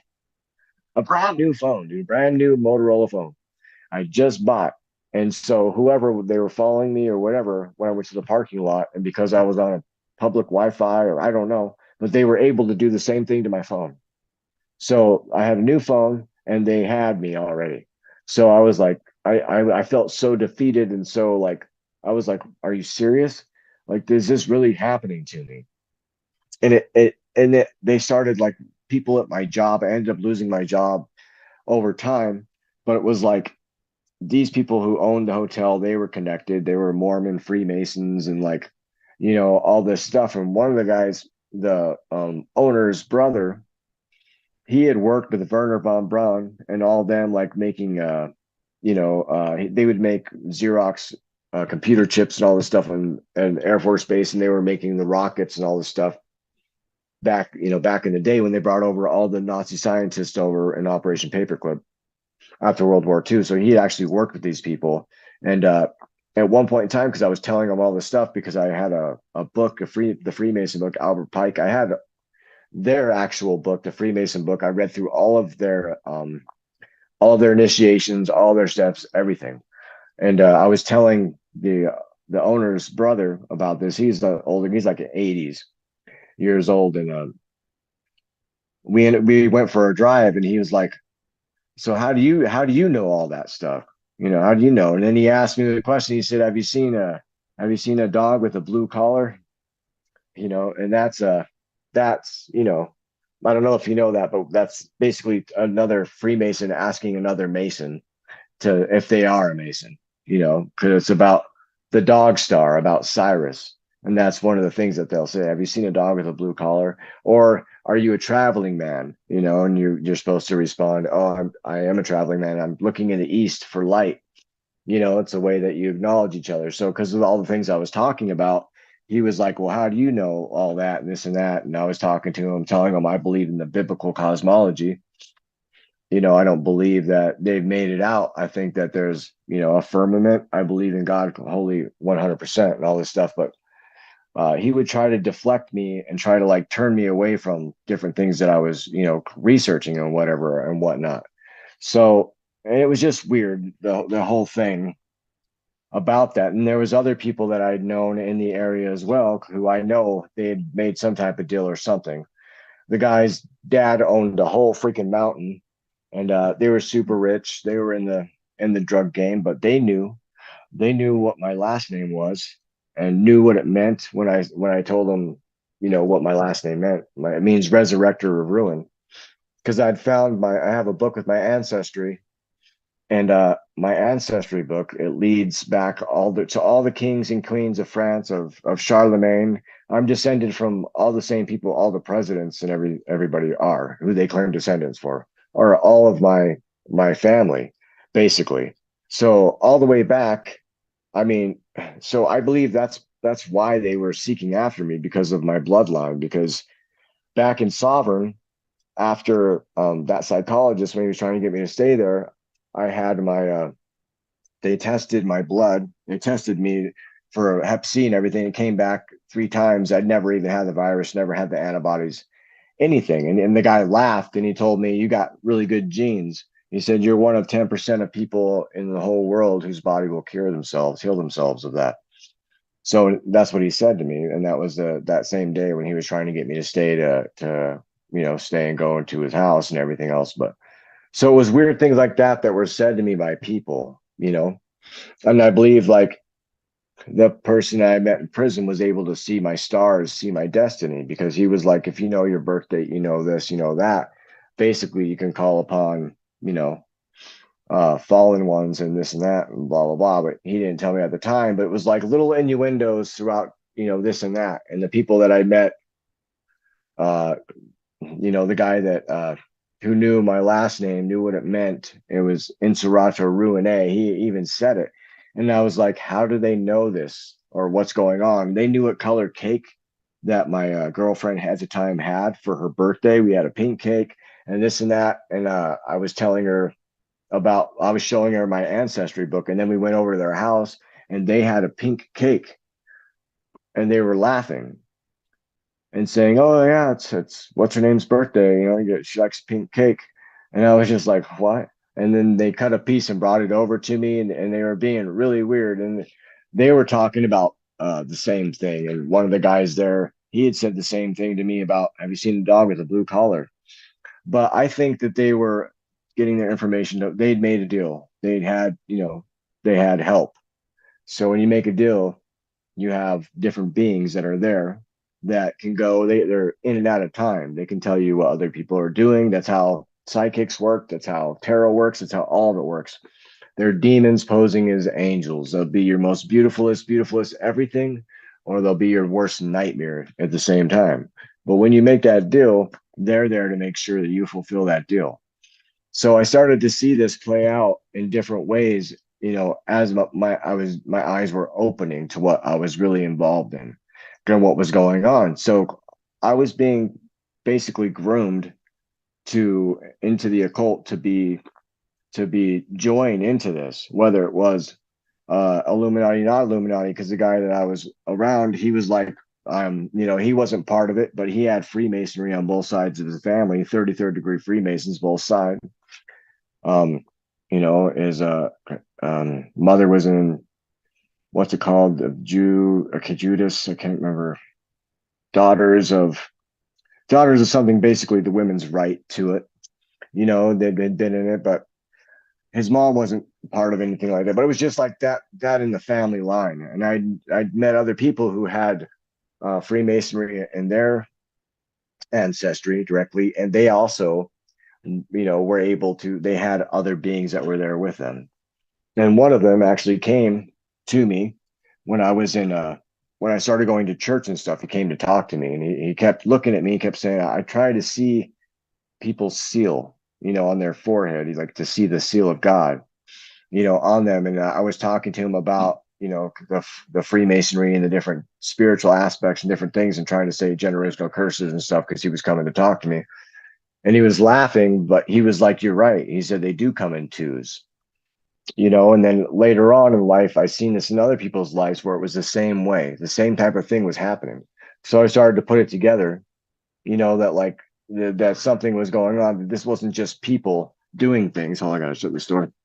It wasn't just the government, it wasn't just the cartel, it wasn't just whatever the agencies. It was like there was something bigger that was controlling all of it. I mean, and you look at David Icke, you look at all these different aspects, different people's opinions, different, you know, things and truths that are going on. And there's just so much of it. But what I kept finding was it was chaos and confusion. There was never any resolve, never any you know, fine, you know, firm, you know, foundation. It was all smoke and mirrors, you know, like, sure, you can have this, you can do this, you can use this, you can manipulate it, but you know, but it comes at a price. And over time, you know, as this was happening, and like the targeted individual stuff, all this stuff happening, and stores, and mainly it would be like when I go out, you know, these people would follow me, and then they would, it was just, I don't know, it was just, they would do it just enough to where I knew that they were doing it, but then they would leave. You know what I mean? It was it was like that in Wyoming. But when I went back in between this time, I went to leave Wyoming to get out of here because of all the heat, all the stuff that was on me, and go to New Mexico because I was offered a deal to go down there and basically water weed plants for $1,000 a week. So, but these were with all the people that I was, you know, in the gang and stuff with when I was younger. But when I went back, he told me, he's like, things are different. But he'd come up also. They came up one time. My buddy came up here, and this is all between the 5 year period between 2013 and 2015 when this happened. And so my buddy came up here. It was right after I got paroled out of prison, so 2014 ish, and he called me from Rock Springs. But I was just talking to him on the phone, and all of a sudden he tells me, "Hey, I'm in Rock Springs. Come get me." And I'm like, "What are you talking about?" He's like, I took a bus up here." I'm like, "Why are you coming up here?" And he was like, "Why do you think?" I think he was bringing stuff up here or whatever reason it was. But then he ended up having his mom come pick him up because I'm like, I can't go pick you up, dude. I can't even leave the county. I'm on parole. I can't do it. But if you can get here, I can help you out for a day or so. But I have a camping spot or whatever. You can come up. And so as he was coming up here talking to me, he told me that he started crying and saying, "My girl she's pregnant with my kid, and they're gonna kill her. They're gonna kill her." They found his mom and dad found a bag of blood in his house that someone had left as a warning. And he told me that his girlfriend had messed up and brought somebody basically brought a federal agent to one of the big cartel guys' house. And my friend had brought a stolen BMW and gave it to this guy to kind of pay off for her that mistake. And then the guy got caught in it, and it was stolen, but he said it wasn't. So somehow he got a pass. Somebody came out from California, flew out, and told him that he had a pass, but if his girlfriend was caught using again, that they would kill her. And so she ended up getting caught using, and he knew about it. He was actually in the hospital at the time he had his appendix or something going on with his appendix. They triaged him, and what he did, because she didn't come, he went looking for her, found her cheating on him with this guy and using. And he ended up stealing this guy, who was a military police guy, stole his military police truck and drove it up the street and took everything out of it and set it on fire. Blamed it on somebody else and had come up here. So he was in a bunch of world of shit, basically. He didn't tell me about, and he brought a storm with him. I don't know if he was coming to set me up or whatever. But when he came up here, he ended up talking to that guy, that Daryl Stewart, I told you, the head of DCI. He ended up telling me that this cowboy guy kept coming up to talk to him at the campground. And he found out later that it was that guy. He pointed out it was Daryl Stewart, and they were watching us because we were on parole, of course.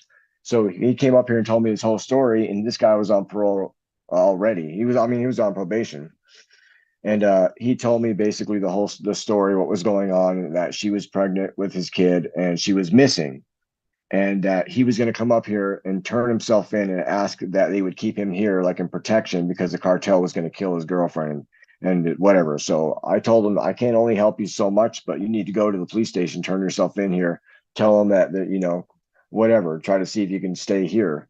And so he went to the police station after like a couple of weeks. He finally went, and he told me that he came back and he said, "Well, I tried to turn myself in, but all they did was question me about you and your girlfriend." Well, hello, kitty. You got to get down. You got to get down, little kitty. But I love you. Aw, how I sweet. do. I have my little dog laying next to me. They're such good energy.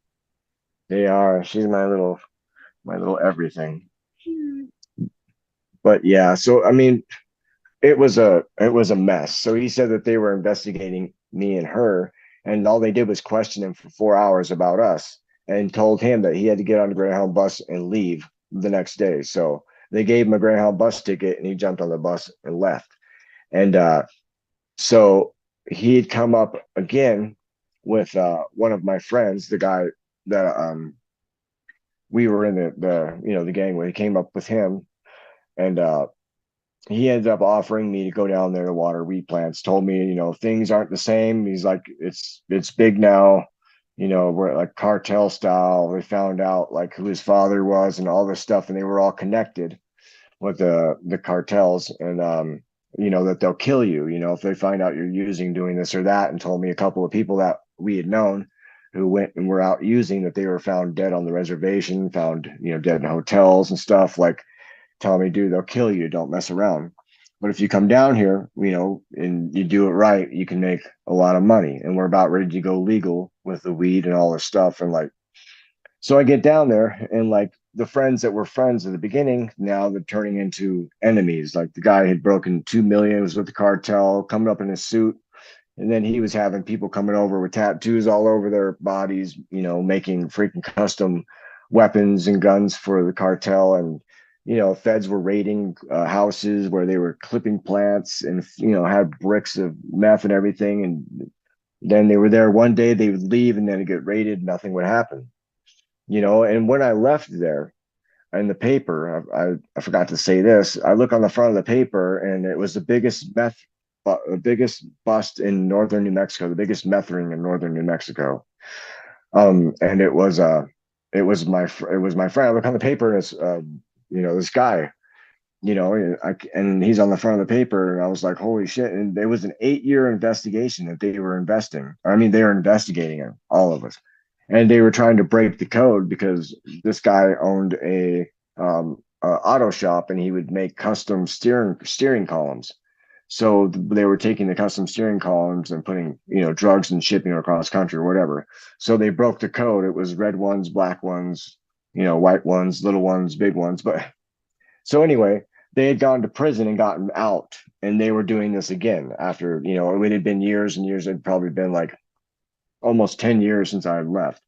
So when I come back, but so I get back there, and immediately he's telling me like, this guy tried to kill him, that they were friends, like trying to set him up, all this crazy stuff, took him to a house, left him there, with carbon monoxide being poured into the house. And he was on the ground by the door, just trying to breathe in air for hours and locked in this place. And it was just a horrible situation. I didn't realize what I got myself into.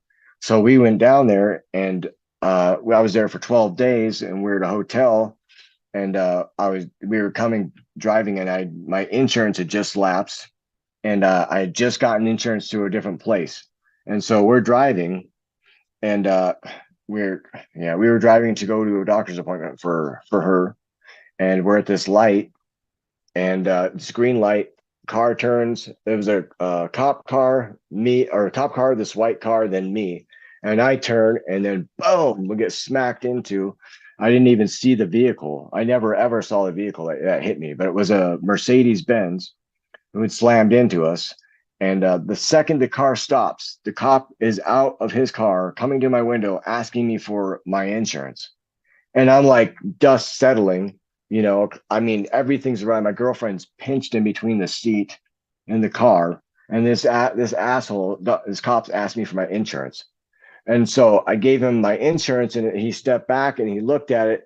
And I get out. I'm like, where's this guy who hit me? I need his insurance. He's like, no, you go sit over there. You go sit on the curb. And I'm like, I need to get this guy's information who just hit me. And he's like, well, no, you need to go over there, blah, blah, blah. And he was like blocking this guy. I never could see it, never saw the guy or nothing. So I'm trying to get help, and nobody else stopped or came forward except for one person. They came running up and gave me this phone, and I was trying to call her dad to tell him what had happened. And so the ambulance and all this stuff starts showing up, and they start taking her. Well, they had to cut her out. Actually, they had to come cut her out with the jaws of life. So as I'm out, I come back and try to ask her. I'm like, hey, are you okay? She's like, I don't know. I think I'm okay. I can't move. I can't get out. I'm stuck between the seat and the door. And so I'm like trying to be like, can you get out? Can I help you? And then they're like, just let her stay there. We're gonna have them come and cut her out. We don't want to pull her or anything like that in case something's wrong, you know what I mean? Or broken. So anyway, they cut her out. She gets out, and she's like, I don't know. She was just really kind of swollen on the side and in pain. But then the ambulance comes, and they're about ready to drive off without me. And I'm like, I go, hey, I flag them down. Like, dude, are you gonna take me? I was in an accident too. Like, that's my girlfriend. Like, and they're towing my vehicle. It's completely totaled. And they told me it's gonna be at this yard somewhere here, this and that. So we go to the hospital, and they don't even like. It was just the weirdest thing ever. I've never been in a situation like that. We get out, they're being really, really like, they're being jerks. And I'm like, are you gonna see us? Like, she just got out of the back of this. She was just pinched in between the seat. And he's like, what accident? I said, the accident this ambulance just came and took us here from. And they're like, and this guy's like, yeah, I guess we'll see you. And then they had some doctor come in, just look, didn't even check her out, didn't even really check me out, and then let us go. And we called my friend. I'm like, dude, we just got in an accident, dude. They're being super weird. I don't even know who hit me, blah, blah, blah, this and that. I mean, they were like pissed off, the cop and everything. I was like, didn't you see that? I said, I had the right of way. He's like, I don't know. I didn't see it. I said, you just turned in this light, and this light had cameras. Okay. It had like a cameras on the lights. And guess what? Those cameras malfunctioned during that time. Apparently, there was no record of it. So they tried to say it was my fault for the accident. I didn't get the guy's information who hit me for 5 months. And the guy's name was Clyde Averill, like Cadaverl dog, or like Clyde Averill. It was a weird name. I looked up the name, and he'd worked for Albuquerque Police Department, and he retired, and he was now working for the federal government. That's all I could find on him until like my phone and all this stuff started getting hacked. It had all this craziness happening to me in Albuquerque. So we end up at the hotel we're staying at. We get a ride to go back to the hotel, and my buddy, he drops us off, and we go to the room, and they're like, oh, you got to move rooms. And then before that had happened, the accident, um there was an incident with a cab driver. It was like, yeah, the whole thing was just strange, crazy. We were trying to call a cab to try to get a ride to get out of there because she had to go to Walgreens, and it was really early in the morning. And so I'm trying to call Yellow Cab, trying to call these cab places, and my phone's being weird. It won't work. So I start using the hotel phone. Then I get on my phone and I call again, and it patches through and somebody answers. And they're like, something cab. And I'm like, yeah, I'm trying to get a ride to Walgreens, this and that. And they're like, oh yeah, well, where are you at? I told them. He's like, oh, actually, we're right outside. We're already here. And so I'm like, okay, well. And then he pulls up, and this guy's in a maroon taxi cab, maroon and white. And so we get in it, and there's a lady in the front seat. She's got a patch over her eye, super skinny girl and everything else. So we start riding, and this is right after the accident had happened. And he's like, sorry, you're all sickly. And I was like, what? It was weird because she was going to pick up her prescription of Suboxone. So I'm like, why would this dude say that? And he starts driving. He starts talking about, like, asking why we're here and this and that, and like where we're from. And I tell him about the accident. And he's like, oh, really?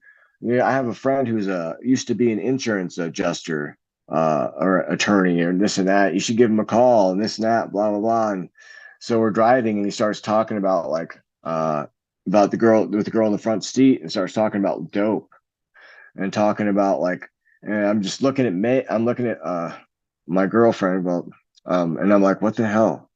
Like, why is this? I'm like, this is weird. And she looks at me because after the remark of being sickly and all this weird stuff. So by the end of this, we're almost to Walgreens, and I start freaking out because this guy pulls out a glass pipe and some dope. And I'm like, are you serious? And I start freaking. I'm like, are you guys feds? You guys are feds, this and that, blah, blah, blah. And he's like, no, no, no, no, no, no. He's like, no, see, I got that. I'm not, I couldn't be a fed or whatever. I have, I'm just, we're just, driving. She's just my friend and blah, blah, blah. And I'm like, and he's like, I can go in this pharmacy right here, right now, and I have a prescription for Oxycontin I could pick up. And I'm like, what? I'm like, no. And like, dude, this is super weird. And everything. He's like, I swear for real. And he goes, walks in the pharmacy with me, walks up to the pharmacist, tells the pharmacist a number, and the guy gives him a prescription for Oxycontin. And I'm like, you get nobody, who do you know can walk into a pharmacy and tell a pharmacist a number and get a prescription? So he gets the prescription, takes us back to the hotel, and gives us dope and gives us oxys. And then when we got back to the hotel, that was when they made us change rooms. So we go to this other room, and I shut the door, and on the wall in this curtain just says "Welcome to your suite," but it looks like in blood. In the out and you go out the balcony, and there's a pool out there, but it's not in use, right? And this is like weird old stuff on the thing, and we look at each other, and I'm like, dude, what kind of room is this? And I look on the door, and there's a freaking magnet sticker of that guy's name who was the insurance adjuster on the door, on the back of the door. And I'm like, what the fuck is going on? Like, this is fucking, I mean, it was insane. Just thinking about it makes me crazy. Like, I can't even believe that this was happening. Like, so I started thinking, like, I don't know if there's a setup, like if it's the cartel, is that connected with these people? Like they have the cops, if they're trying to like get me thinking that I'm running drugs and whatever, because my friend told me, the one who came up, who was all that trouble, said, oh yeah, they think that you're running heroin from New Mexico and all this stuff. And I'm like, I hadn't even been to New Mexico. I just got out of prison. I hadn't been to New Mexico in like almost 10 years. So I'm like thinking, yeah, bullshit, or like there's some other thing going on. But so yeah, that whole thing happens with the cab driver. Then I find out that my computer is completely hit and hacked, and I'm trying to I find that out by looking up how to read computer code because my computer's draining and all this stuff's going on. Trying to find out what apps and different things are being used because I don't know why it's taking all my CPU and all this stuff. So I start finding all this stuff, and I start finding in this code, I start seeing dash cams and public ID numbers, computer numbers, different things. And it had dash cams and it had places where they were at. And so it shows that all the way from Wyoming, all these different places that we went in different cities, there was cars that followed us. One follows all the way to Laramie and then stopped. And then another car followed us from Laramie into Colorado. And then they followed us from different places all the way down to New Mexico. And I was looking at it and I was like, holy shit. And I show my girlfriend and I'm like, look at this. And she's like, what am I looking at? I don't even know what I'm looking at. I'm like, read this, because I'm trying to tell her how to read the code, like what it is, and like what public ID number, dash cam, look at this place that we were at. Like they were, and so she's like tripping, and she's like, we need to get out of here. And I'm like, I know we do. And so we the next rest of that month, that was like day 12 that all this stuff happened between 12, 15 days. So from there, then now my mission changes from I'm not going here to water weed plants anymore. I'm trying to get the out of here, like now, and so I'm trying to protect us and everything. There's people coming banging on our door in the middle of the night, and I'm like sleeping with a chain under my pillow, and we're just in this room, and all this stuff is happening to where it came to where my phone, well, I couldn't call out. My phone was hacked. I couldn't call anybody. So someone was banging on my door. All this stuff was happening. And so I go to call my friend, and I can't hear anything except for this weird voodoo like music. And I'm like, dude, what the hell is going on? I'm like, I can't call Scott. That was who it was, this guy in Albuquerque. I'm like, I can't call him. And he's up the street because he's like, call me if anything. He's like, I got a gun. I got my everything. If you need me, just come. Because we got the hotel room because of all the, yeah, it was just weird because before that, we had people right when we got there that were telling us, don't walk around down here, don't do this. There's people, stuff going on. This one guy was trying to befriend my girlfriend, and ended up coming to the door and banging on this door, and then coming into the door. And I think he took my phone and mirrored my phone because he was talking to her, and like the whole time he was talking to her, I was like, why did you talk to this guy in the first place? Like I was like trying to like get her attention. And so I'm like messaging her on texting her. I'm like, who is this dude? And why is he here? Because we moved hotels to move up closer to him. And she's like, I don't know. I just started talking to him. I didn't tell him where we were at. He must have seen us come up here and whatever. And he's like talking to her saying, why is your boyfriend licking his lips? And I'm, you don't know how bad I am. I can be really, really bad. She's like, you don't even want to know how bad I am. And like all this crazy stuff. And I'm like, we need to tell him to leave, like tell him to leave.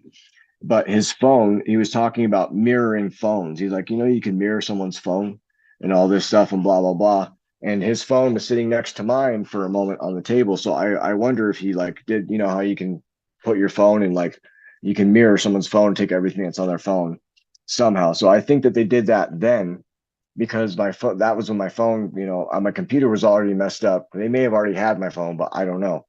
So that's when all this stuff was happening. I was trying to call out and I couldn't call him. I couldn't call my dad. Finally, I get a hold of my dad, and I'm like, and I was able to call out, and I talked to my dad, and I was like, do you hear that? And he's like, yeah. And I was like, what is that? It was like, it's like voodoo music. And I called my friend. After I called my dad, I had him call Scott, and Scott was trying to call me. So, and then I don't know if it was if I was able to call him or he was able to call me, but I got a hold of him after, and that same music was on there. And I'm like, dude, do you hear that? And he's like, yeah. And I said, it sounds like some weird voodoo music, some stuff. He's like, dude, I don't know. He's like, I'm coming. I'll be there right now. I'll be there in a minute. And then he came down there. I was like calling Verizon, calling, and I'm like telling him like my phone, what's going on? I can't call out. I can't do this. And they're like, I don't know. We don't know, but whatever it is, we don't have any control. Well, we don't have any control over it. We can't do anything about it and blah, blah, blah. So it was no help. But yeah. And then I started looking, at my phone, looking at different stuff and I downloaded Team Viewer for files and different stuff, trying to you can change code, you can do different things with Team Viewer. And then I find out and this took a little while to find out. It was like after we had left there, we finally got out. I found out my mom had to have a brain tumor removed and was going to Billings, Montana. And my dad had told me, and so he's like, I just come up to Billings and I'll pick you up there. I'll get you a hotel or something, but come up here. And so to get out of there, so we got a ticket and I went to Billings. It took like a month. I left everything there. I just dumped like half of my stuff outside, left a lot of my stuff there, and we jumped on the bus and we left. So we get up to Billings, and like I find out on my phone that this guy, and it was an IP address, and I found it through Team Viewer. It was connected to my phone, and this IP address, the name attached to it was Clyde Averill. It was the guy who had hit me, but it took me like it had to have been longer than that because it took like 5 months for me to get that guy's name. So it might have been longer when we were up in Billings because I'd found all the stuff before that was on my phone and found out that they had me with a long distance IR remote. That was when I was in Albuquerque. It was from Texas where they had this connected to my phone. So, and I was like, what the hell is a long distance IR remote? But basically they can remotely control your phone or whatever. So, and then when I was in Billings, I found out that they were 33 miles away from me with the same thing, an IR long distance remote. So, but somewhere throughout that time when we were in this hotel room, uh, it had to have been 4 or 5 months later because I talked to the insurance adjuster and he told me he thought it was a trunk operation, that they were thinking I was running drugs or something and they wrecked my car. He's like, he said it had to be a setup. He said, because I'm having trouble getting this information, and the cop, he says he didn't see anything and he doesn't remember. And he was there. He saw it. He was like right in front of me when it happened. And he didn't remember if the light was green and all this stuff. I'm like, dude, you turned, I was right behind you. How is this not, you know? So anyway, so I find out it's the guy who hit me who's connected to my phone later on. And then I'm like, I screenshot, take all these pictures of it, and like, yeah, it was an absolute nightmare. And then when I was up there in Billings, I get bit by this bug. There are these little tiny green bugs that were in the bed. And like I'm the only one who got bit. She didn't get bit at all. And whatever bit me, I was allergic to it. And I started getting sick, like so sick, and I had all these sores on my body. So I go to the hospital, go to the ER, and I bring one of these little things in there, and I'm like, I show him everything. And he's like, he looks at it, and he takes that little bug, and he goes out in the room, and he come in there, and he comes and he takes a stool and sits it right in front of me, and looks at me, super serious, almost sick to his stomach or something. He looked at me and he goes, Daniel, wherever you're at right now, you need to go back there, get everything, and go. You need to leave wherever you're at. But he said it to me twice. And he's like, Daniel, you need to leave wherever you're at. He's like, this thing that he said, whatever that thing is, he says it was an unknown anthropod. They didn't know what it was.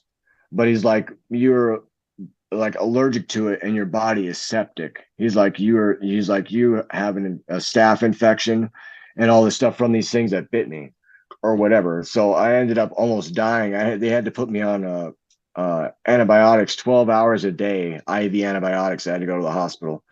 And they told me you might not make it. I mean, and this happened in Billings, and we ended up leaving Billings to go to my parents. Anyway, like through the mess of all of that stuff, we ended up coming back here to Wyoming. And that is where like my girlfriend ended up going to jail. She was using her dad's credit card and didn't tell me that it wasn't okay because we had clearance to use it before for a room, but she ended up telling me when she got arrested, the cops just showed up at the door. And at that time I was super sick. I was going in and out of the hospital and getting a IV antibiotics like every 12 hours. I'd have to sit in the hotel and then come back. And she told me that she said that she just didn't want to tell me because she didn't want me to be worried because I was so sick. And so she used it without his permission because we were going and seeing them too. And throughout this whole time, we were in the same town and everything. So it was like a whole thing. So she ended up going to jail. I ended up leaving and coming here and trying to get into a treatment, trying to get into a treatment thing because I wanted to get off of, I was on Suboxone at the time and some other stuff. And I just wanted to get,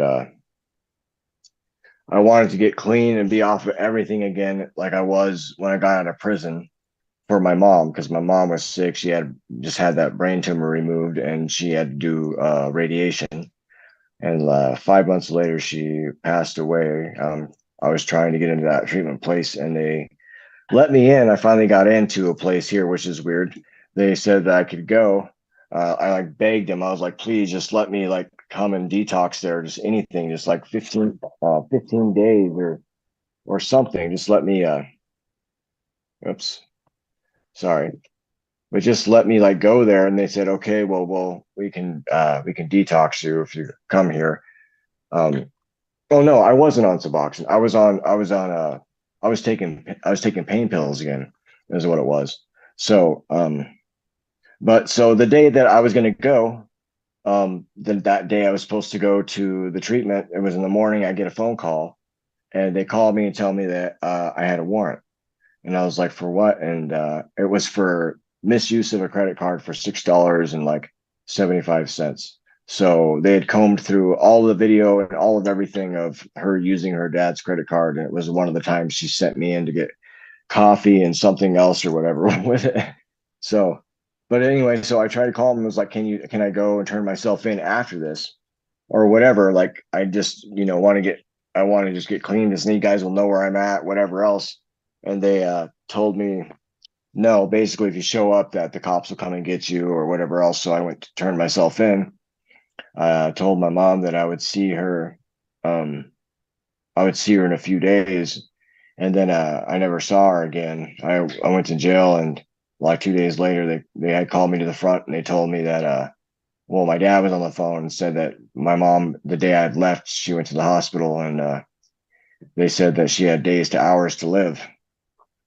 And that I then I started like seeing if I could get out, and they never responded to any of my requests or anything at all until she died.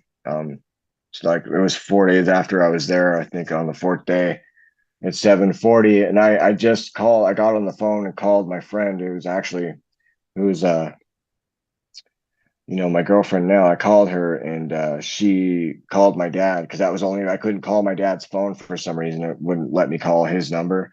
So I was able to call her to talk to my dad. So and he told me at that moment, right when I called, that my mom was dying and that she was dying right then. So and they let me out the next day for 4 days on a furlough.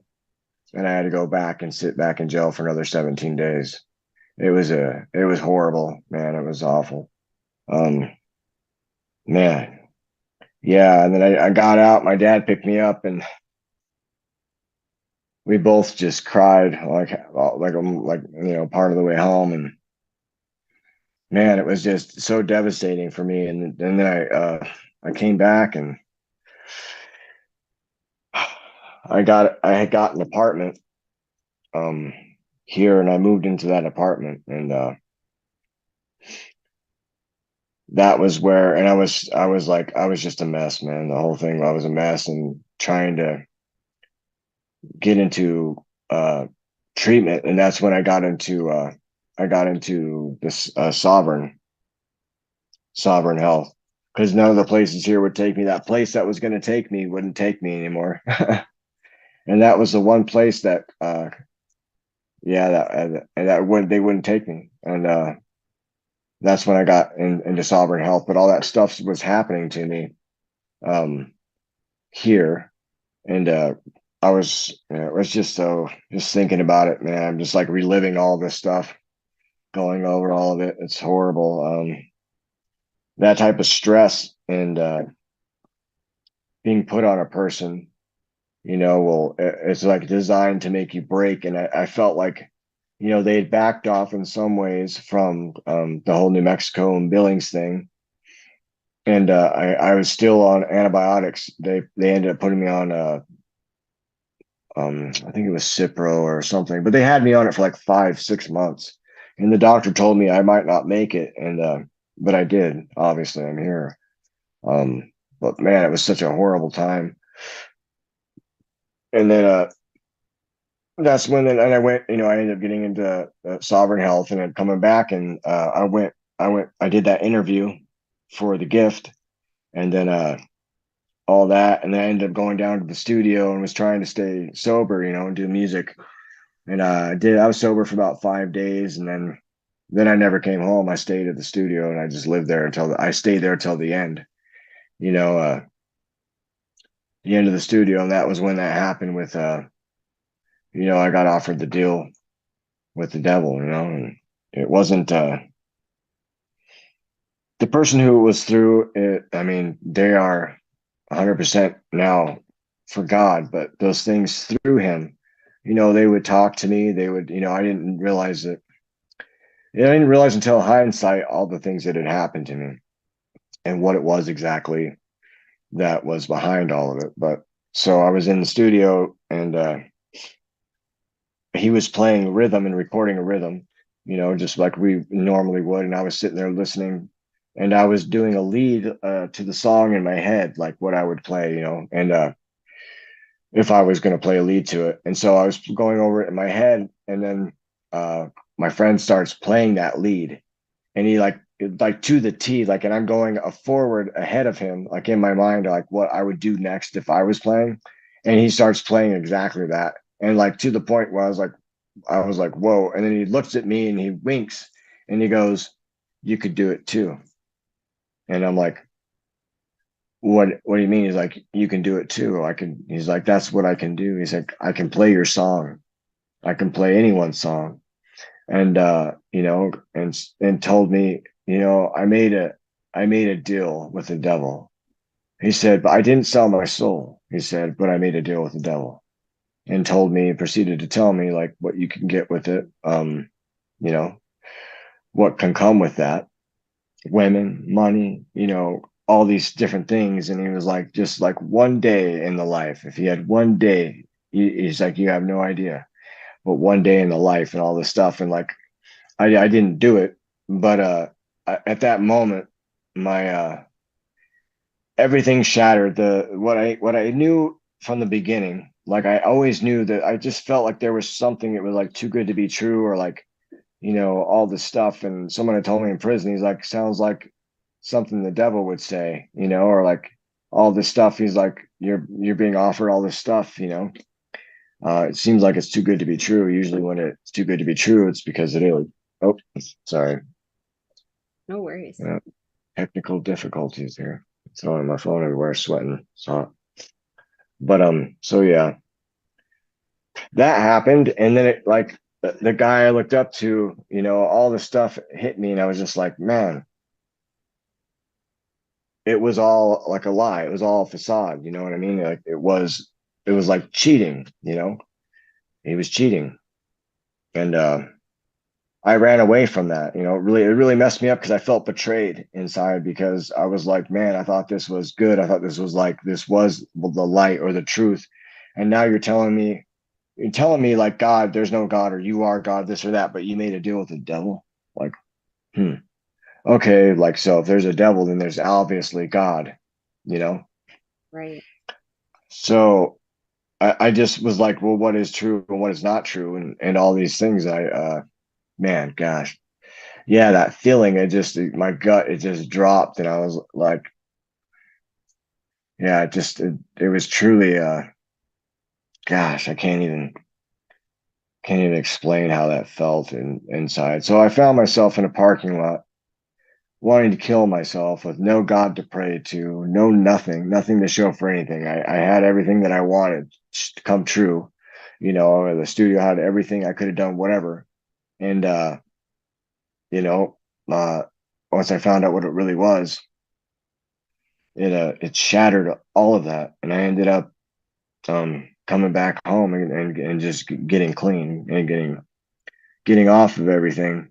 And I came back up here, I got clean, and I ended up going back down to Riverton and was trying to stay clean, but my girlfriend started using it. I used a little bit down there, and then we stopped like after a month, finally just quit everything. And let's see. From there, then I got a job and was working at this hotel. I got a job through one of my friends, and she helped me out big time. Barb, she like gave me a chance at life, and you know, God definitely used her to save me, to make me who I am today. She gave me a job, gave me a chance to uh you know, have a place in life, and I took it. And in this place where I was at, they had a church, they had a music room, not a music room, sorry, a conference room. And so there was a little church there. There was a little Pentecostal church. And it was just their family. It was like 8 people. And they had God. Like they truly had God. And like the people that I worked with, they would make the one of them would make fun of them, be like, oh, yeah, they're in there, you know, talking to the walls and all this stuff and blah blah blah, because they would walk around the room and they would pray, and you know, they would just sing to the Lord. And uh you know, they truly loved Jesus. And it was this guy, Mike, his wife Liz, and then Savannah, Joanna, and Lily, his daughters, and they were raised from birth. I mean, they his the oldest daughters were like 16 and 17, and the youngest one I think was 10 at the time, but they were raised that way. And man, they loved Jesus. And like, so I came into and went into it, you know, just out of to humor my girlfriend and I. And well, after, and I knew after that had happened to me, I knew that there was a God. And I was like, in my mind, I said, God, if you're real, you know, I'll do this, I'll show up, but show me, you know, show me that you're real. Like, show me that this isn't BS, because all this stuff that I learned, all this, you know, knowledge, all these things, this whole path that I'm walking, you know, if you're real, like, show me, because feel completely misled. I feel, you know, like, if there's no, what is real, which, you know, which one is it? And so I did what it says. You know, I started reading, I started praying. Like, I would go, and because I was a maintenance man at this hotel, I had access to the conference room. So I would go, and I would go in there and I'd pray and I'd worship. And there was this I also did a 21-day fast, a Daniel fast with them, and cut out all meat, all dairy, all sugar, all breads, and basically was just vegetables and you know, fruits and stuff. Like, you know, I'd make smoothies in the morning, whatever, but I just cut out all those things. And you know, really was really seeking after the Lord. And I would go in there and I'd do this prayer. It was like a tabernacle prayer. So what it was it would be like how there was a tabernacle in the Old Testament. They had, you know, it was designed to be like, you enter the gates with praise when they would set it up, but it was like doing it in a spiritual way. So you would enter the gates with praise, and then you would walk in, and there would be the brazen altar where they would do the sacrifice, and then the lever of water where they would wash up after the sacrifice. And so you go in there, and I'd go and just, for the gates of praise, I enter gates of praise. So I go in there, I'd praise God, I'd praise and just thank him for everything, and just, you know, listen to worship music and just praise him and thank him for all the things in my life, and for saving me and this and that. And then I'd go into the brazen altar is where they give the sacrifice. And Jesus was the ultimate sacrifice.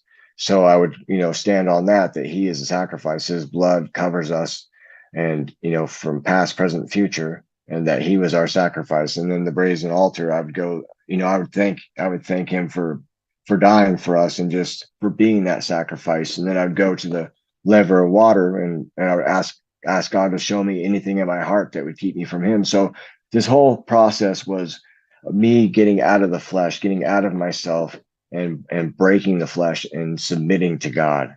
And the most ancient form of worship, is like fearing the Lord. And fearing the Lord isn't fear. It's acknowledging that he's God, and giving him praise. And when you do that and you fear him, you listen to him, you are saying that you believe in him. It's belief. It's showing your faith in him.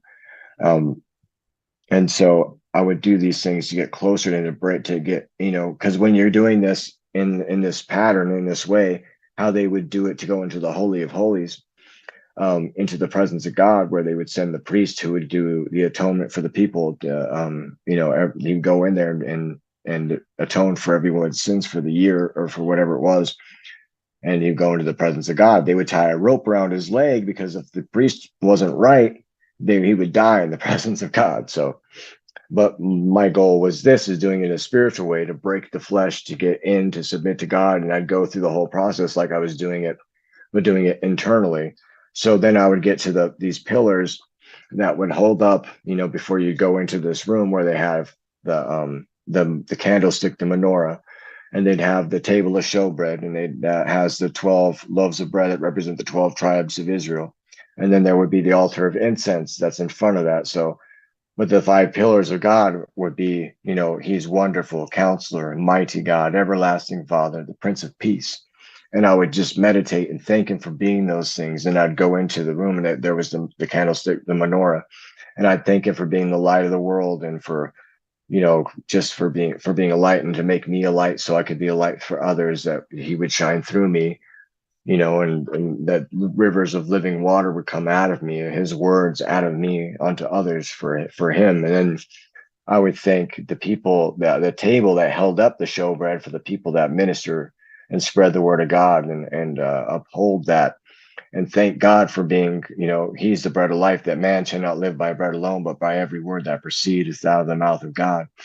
And I would, thank him for the word, thank him for everything that he's done, and pray for the people that, are spreading the word of God and going out and being true ministers of Christ. And then there was the altar of incense, where that would burn up before him, go up before him in the prayers. So the prayers go up before God as as a memorial, the prayers that continually come up before him. So I was there praying for other. It was one of the times I was doing this. I was doing this for a while, going really into this. I ended up getting baptized and everything, and just really going full force, going into the fast. And I was asking him to show me, like, about speaking in tongues and all this stuff. Show me that it's real. Like, I'm not going to just do it. Like, show me, or do it through me. And it happened at that point. But I got through all those places, and when I got to the altar of incense, I was praying for other people, and it was just the presence of God came into that room so thick. Like, man, I was like trembling, and at the peace and the joy, like, you just know that it's God, that there's no doubt. It's God. And I was praying, and all of a sudden it was like a different language was coming out of me. It wasn't me. I was just praying. Ah, but it changed me. It showed me that he's real, that he is who he is, who he says he is. And man, after that, I was just really on fire for God. All I wanted to do was go. I'd be praying, trying to pray without ceasing, trying to keep that peace, because and have that relationship with God, like, to have the Holy Spirit in me. And like, I was so sensitive to the things that I was doing wrong, or like things that I needed to change. And it was such a gentle move. Like, he knows exactly how to work with you, how to work with you right where you're at, and how he's gentle about it. He can also be firm. He's just like us. all the emotions that we have, you know. He has a personality. He can be angry. He can be all those things, but like he knows right how to work with you, like how to push you to a place where you won't break. He'll never ever put anything on you that's something that you can't handle, and that's true. And it just, man, I mean, it was the coolest thing in the world to know that God is real. Like he's real. Like that person that came and said, "Hey, you know, Jesus loves you. Jesus is real." You know, he was right. Like it's true, and his word is true. Like his word never comes back void. I mean, this thing right here, it never comes back void.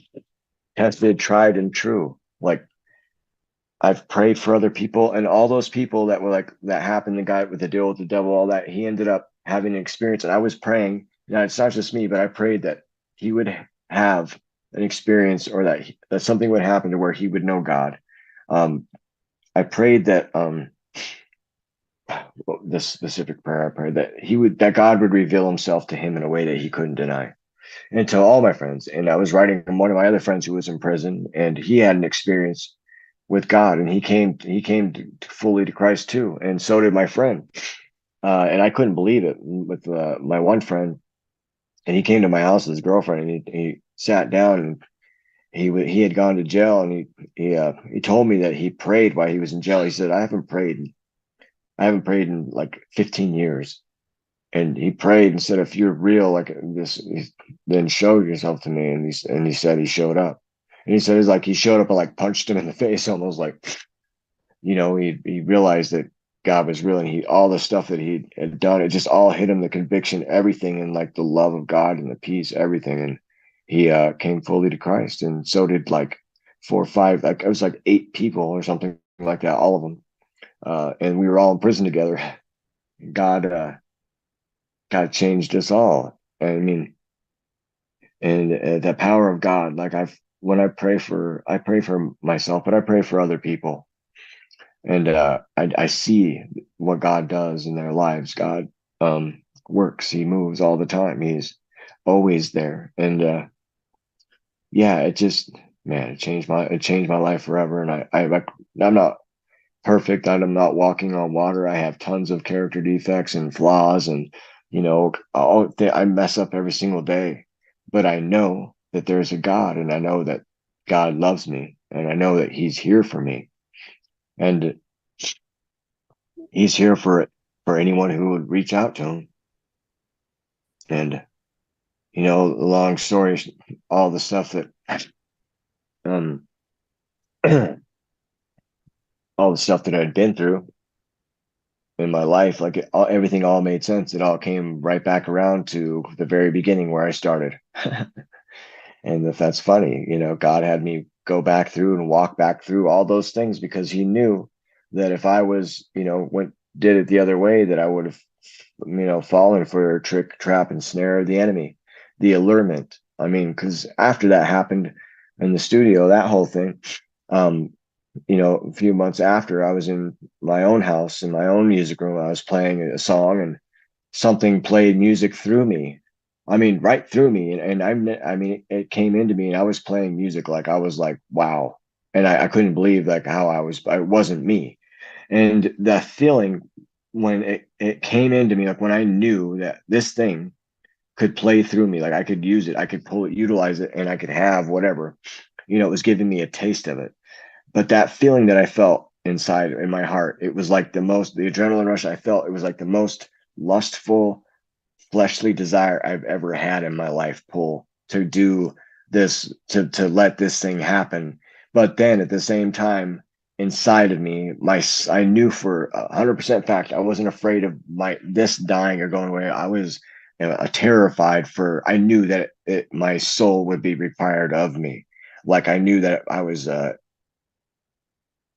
if I had done that, made that choice with that agreement with that thing to play through me, or to have that deal or whatever, I knew that my soul, like it was, and I was in danger of losing my soul. Like it was almost like I was in hell for like a flash of a second. That fear, that terror, that loss of peace, and that lust and desire all at the same time. And you know, that I was like, no way, I'm not doing that. I'm not doing it. But but yeah, so I ended up, God pulled me out of the fire. I walked all the other paths and researched all the other religions. I, went, stuck my head in every single rabbit hole that there was and dove to the bottom.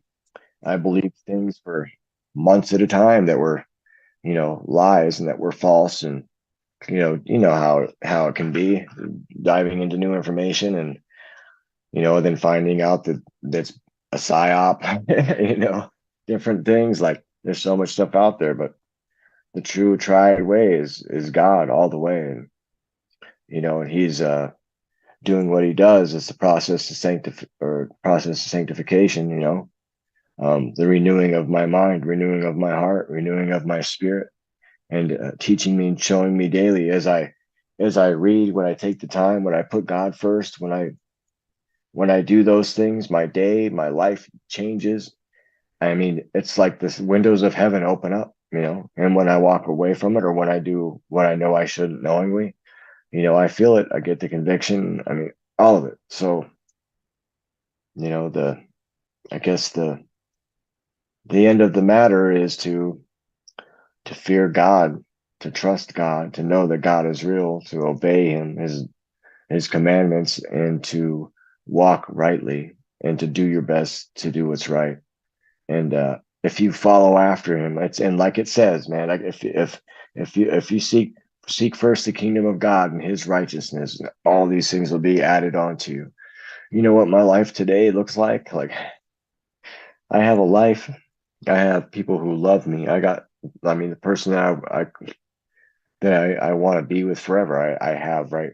I have them. Like they've been put right in my path, and the heart is open and given to me to have, to nurture, and I'm trusted to support and bring that security and be that man. Like I have that option. There's, my children, I don't have them so much in my life. My oldest son, I speak to him. I speak to my younger son. I speak to Emily. She's like a daughter kind of I've adopted because her dad's not around, but I get to talk to her. So, and my youngest daughter, I don't. I'm going through a situation with her mom. She straight up stole her from me, and now is like trying to flip it around in some crazy way, but it doesn't matter because God's working on it and it'll work out.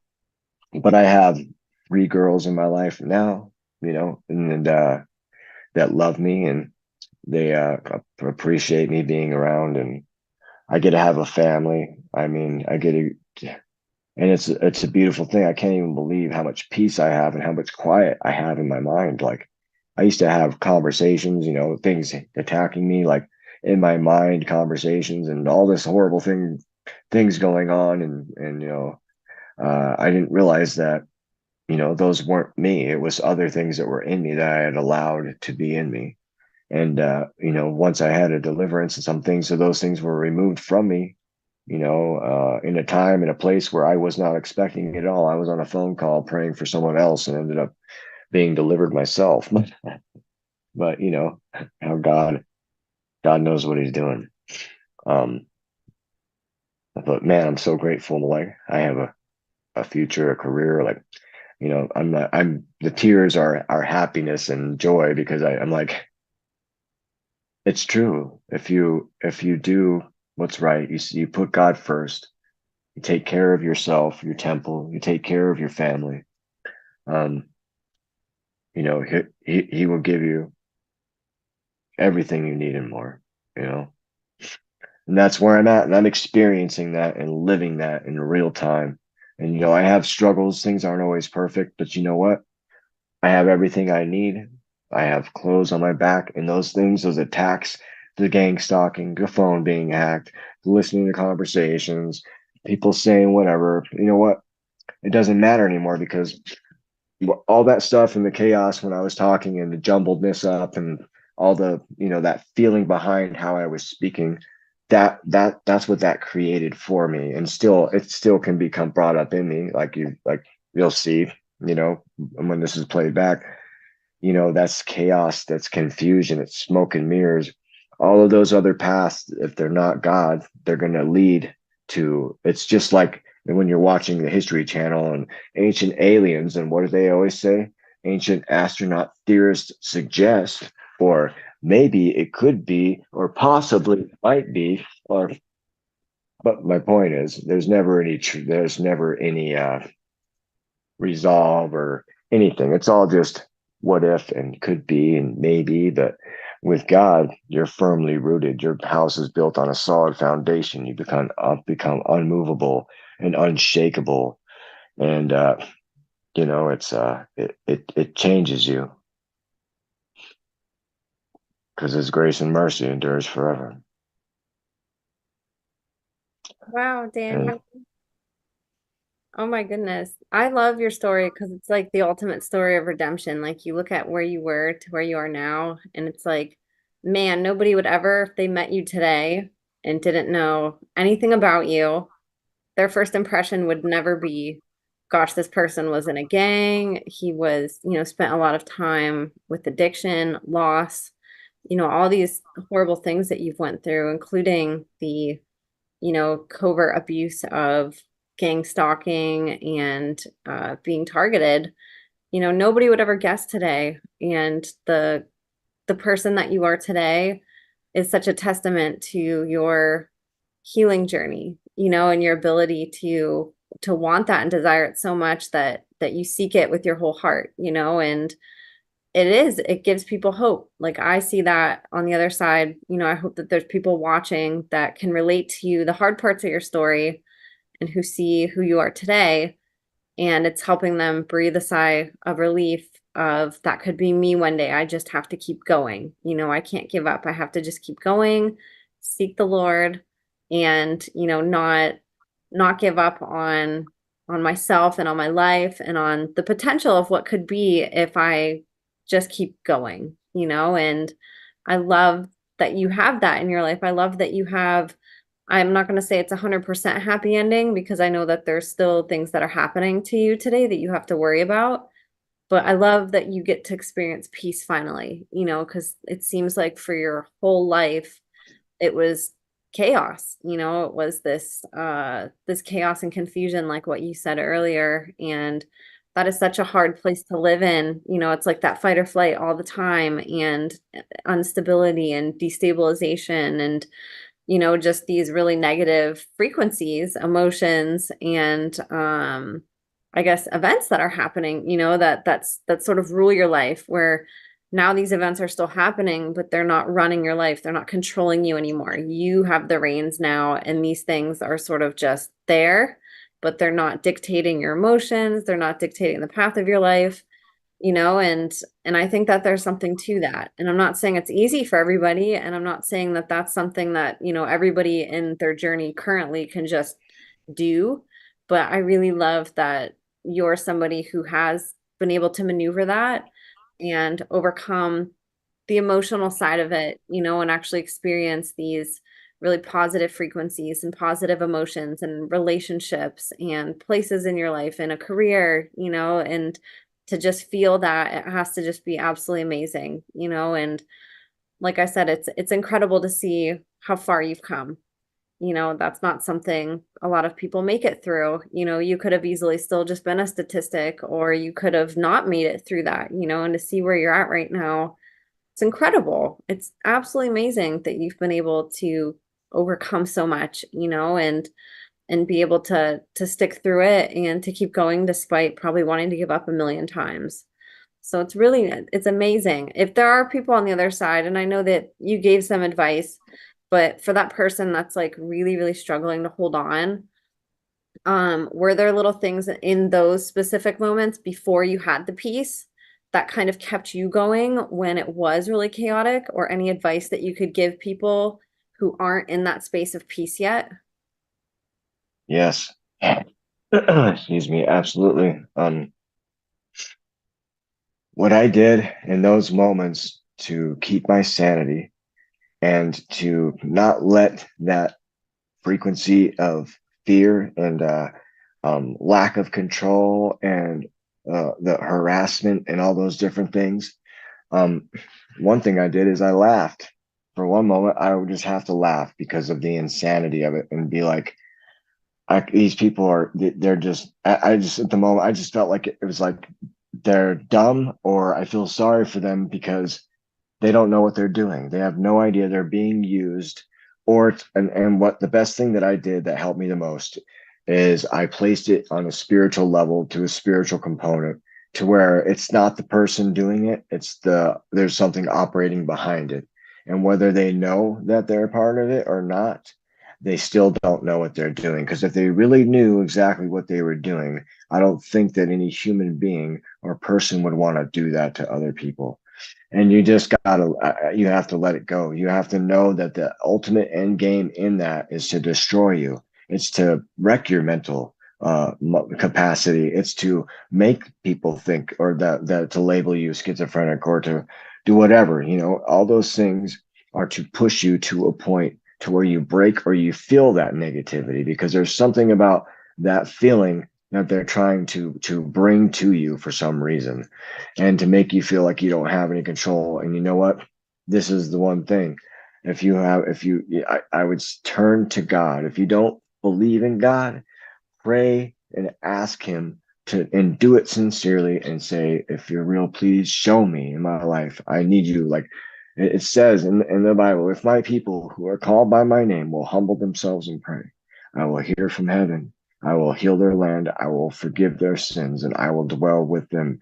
I will dwell in their tabernacle, and I will be their God, and they will be my people. But He does not. When you have a broken heart, a poor and contrite heart, He will not deny. Like, He will show Himself in your life if you pray and you ask Him, and that is the key. None of these people, none of these things, none of these entities, when it comes down to it, you know where they're at when God's right there? They're on their knees confessing that Jesus is Lord. Those demons, that big bad Satan, all them people, sure, they're, whatever. They're eternal beings that are super intelligent and know the Bible better than anything, but there's no, it doesn't matter, because you know who our Father is? It's God. That power right there, they can't touch it. That means if you hold on to that, harness it, and I promise you, if you go into it, I don't care if you don't believe it, whatever, go into it like I did and say, show me. Just try it. Try praying, try doing it. I got completely changed, or changed my life. But that is the ultimate key. The key is uh, that God, He is the strong tower. He is our refuge. He is the one. And when you have Him, if God is for you, who can be against you? When it says that, it means that. It doesn't just say that for a reason. Like, those words that are in the Bible, they do not come back void. They don't. Like, it's tried and true, and every time it comes back for me. And the more and more it just increases your faith, increases your belief. But no matter where you're at, if you're on the other side, if you're, you don't believe or whatever, like, you have to come to a place inside yourself where you can't allow those things to get to you. That is the ultimate point of what they're trying to do. It is trying to steal your joy, steal your peace, steal your soul. And I mean, no matter what part of the path you're on, I had to walk that path too. I didn't believe in God. I did. I held on to a string, barely, but I was involved in all that stuff. I was going the total opposite way. I was completely learning Luciferianism, numerology, all this stuff. I mean, it doesn't matter where you're at. God will meet you right where you're at. And sometimes you got to walk that path. Some people got to go down the rabbit hole to see what's at the bottom. But God, if what God has for you is not going to, you're not going to miss. The devil wants you to think you're going to miss this, you're going to miss that. He wants to provide counterfeits. He wants to provide this. There's a reason why it says, know peace and know that He is God. Like, it's hard to, I wish I could just give what I have inside of me to everyone, because man, I wish I could I could say so many different things, but like, the stand on the promises of God. And the reason why I continually keep saying God is because you got to build your house on a solid foundation. And He is the rock of our salvation. He is that foundation. And when you're firmly rooted in Him, you're unmovable, you're unshakable. Anything can come your way. But you know that, like, when you're caught up in the emotions, that's where they want you to. They want you to be caught in your emotions, because they can control you when you're in your emotions. You have to rise above. And like it says, lean on his understanding, lean on his knowledge, because we can't trust ourselves all the time. Our hearts and stuff, our hearts can be deceitfully wicked and can lead us astray. But you can stand. You know what? It changes. The weather changes. Your mind changes. Your emotions change. We change. You know what doesn't change? God doesn't change. That's why he's the solid foundation. His promises, you can stand on them, and they're tried through and through. I mean, that's just it's just man, that's just the place. That's the ultimate key for me. And don't lose hope. You got to keep faith, and you got to know that you'll make it through no matter what it looks like with your eyes, no matter if the whole world is on fire, all you see is fire. Don't believe what you see, because there's more going on around you, and where you're at right now isn't forever. It's not the final destination. We're just sojourners here. We're going home. We're wandering in the wilderness of sin. Basically, we're being brought through and led through the wilderness, just like he led them out of Egypt, and he was a pillar by night, a pillar of smoke by day, and leading them through the wilderness. And it's a funny thing that the wilderness was called sign or sin, sin. We're being led through. And what does it say? Keep your eyes on me. Keep your eyes on Jesus. Look neither left nor right. Don't be distracted by the lights and all the bells and all the whistles and all of this and all of that. You just need to walk that straight line. We're going home. Don't be distracted by all the stuff. Don't forget where you're coming from. Don't forget where you're coming from, and don't forget where you're going, because that's that's the thing. That's the key. It's just like a game. It's like a video game, basically. You don't, we got to make it to the end. And once you and pray for eyes to see, ears to hear, because once you have the eyes to see and ears to hear, you're like, oh, you get the eagle eyes view, and you see the whole picture, and you're like, oh, no way. And they're like, yeah, way. But then you have the key, and it doesn't matter anymore. It doesn't matter what they do. They can take everything from me. I'll live in a tent. I don't care. You know why? Because I have God. They can take everything from me. I might cry a little bit. I might miss the people, but you know what? I have God. It doesn't matter. And that's the only thing. That's how you're unmovable, unshakable. You can be sad and still have joy, but happiness is fleeting. You know, it's those things. But just know that all the things that come that are good, they're you got to go through things that are hard. But you know what? The hardest things that I ever went through in my life, when I came out the other side, it was the best thing that ever happened to me, because of the gain I got out of it, of what I got, and I've been blessed with so much, and much knowledge is sorrow when it's a lot, because you see a lot of people. It's heavy. There's a lot of heaviness, but you can hand it over, because his yoke is light. It's easy. And it is. I mean, it's the hardest thing too when you're doing it, trying to walk right, but you can't beat yourself up. You're not going to be perfect. He knows that. And it's not about control. It's not about that. It's not about denomination. It's not about this, about that. It's about a relationship with the one who created you. And if you seek that out, it says, draw near unto God, and he shall draw near unto you. Resist the devil, and he will flee. So, yeah.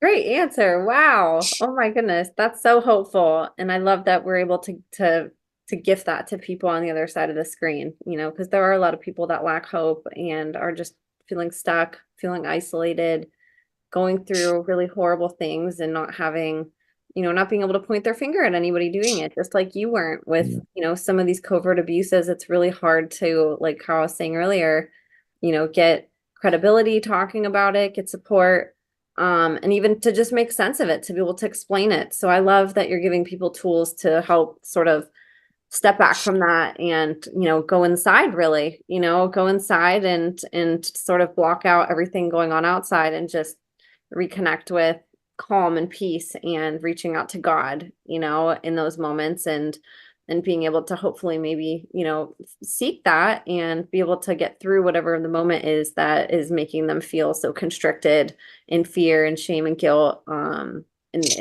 just these really negative frequencies.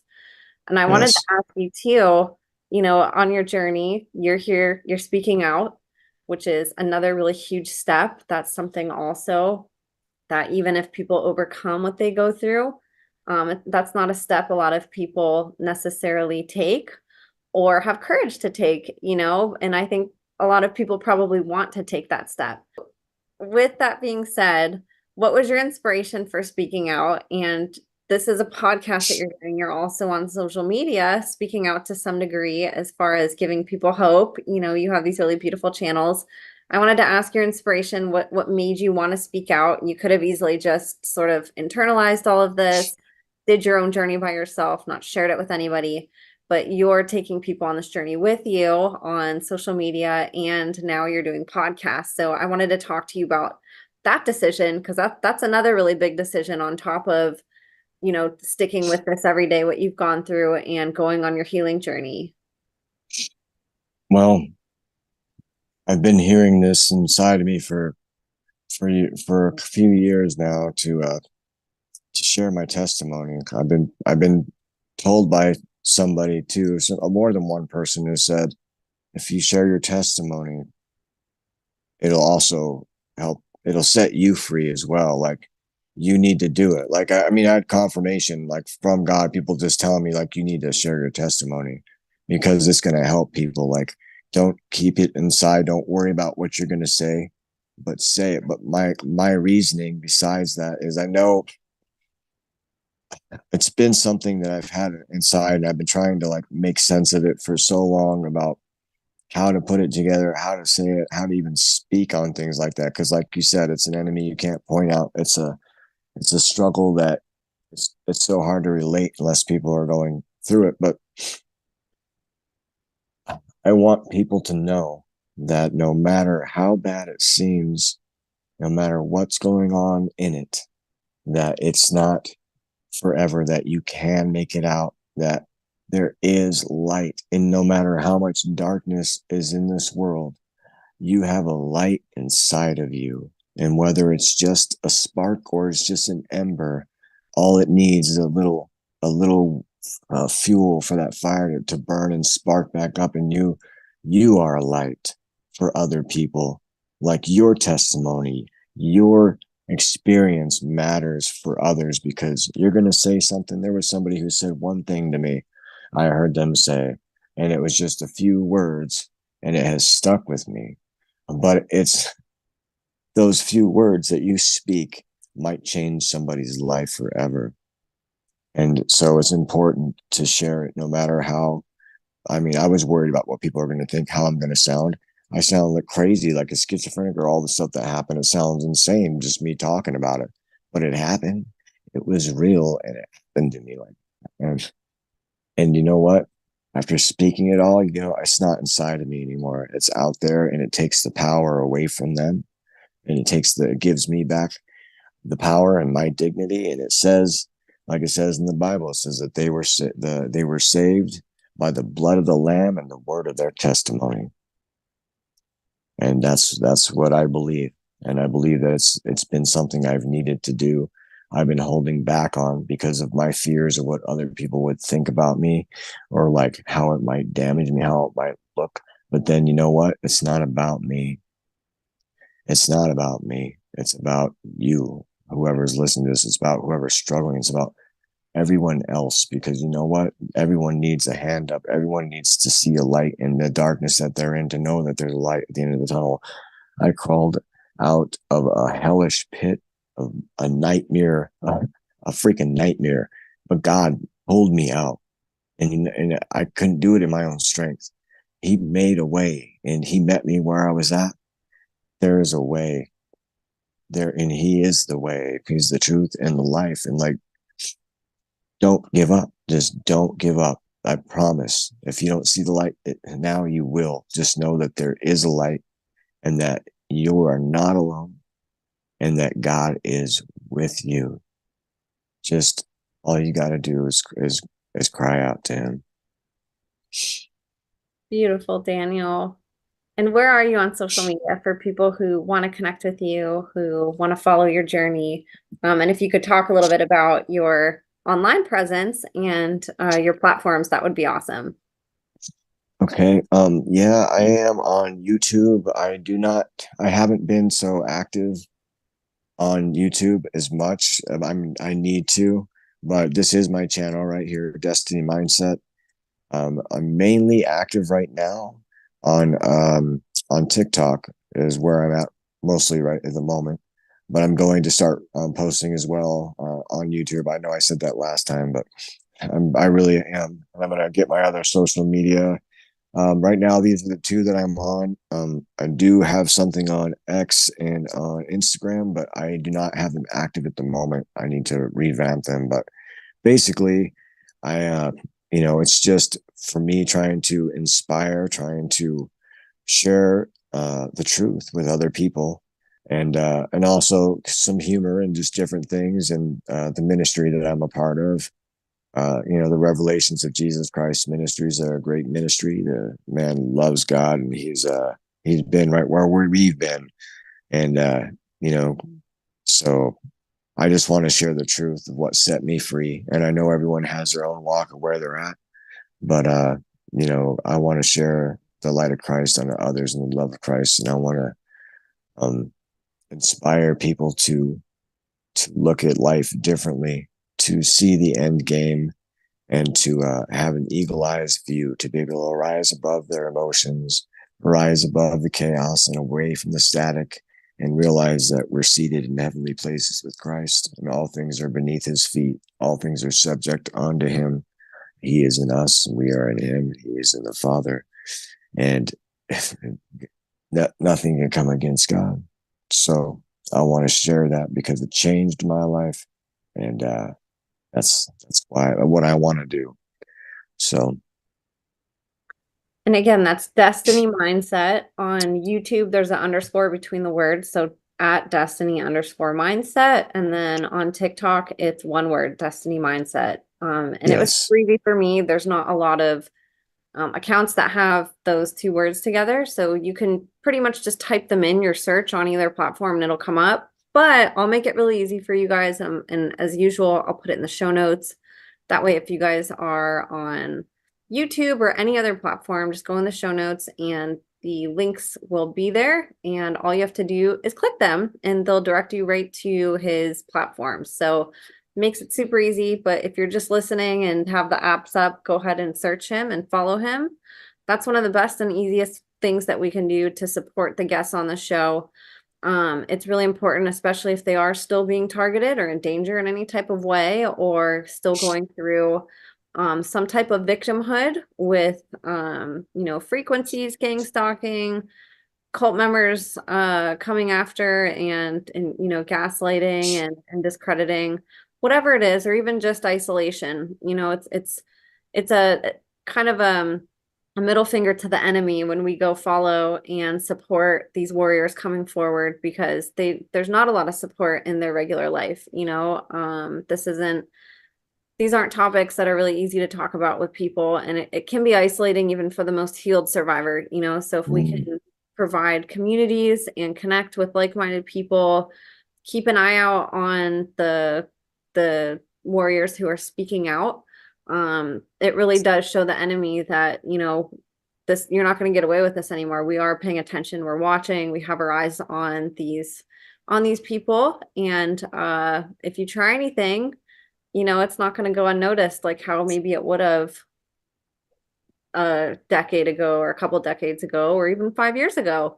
So that's one of the easiest things that we can do, is go support creators who are speaking out and creating content for us. These platforms are free, so it's awesome for you guys. You guys can go learn without having to pay anything. That's such a cool bonus. So please go support and subscribe to his YouTube channel. He said he'll be making more videos too, and he has some out. He has his shorts out, so go check that out, you guys. I'll have my links also. I'm gonna put this down in the show notes too. So same thing, it'll just light up for you guys. Makes it super easy. But Daniel, before we start wrapping up, did you have anything else you wanted to talk about today, or anything else that you wanted to say? I want to thank you for doing what you do.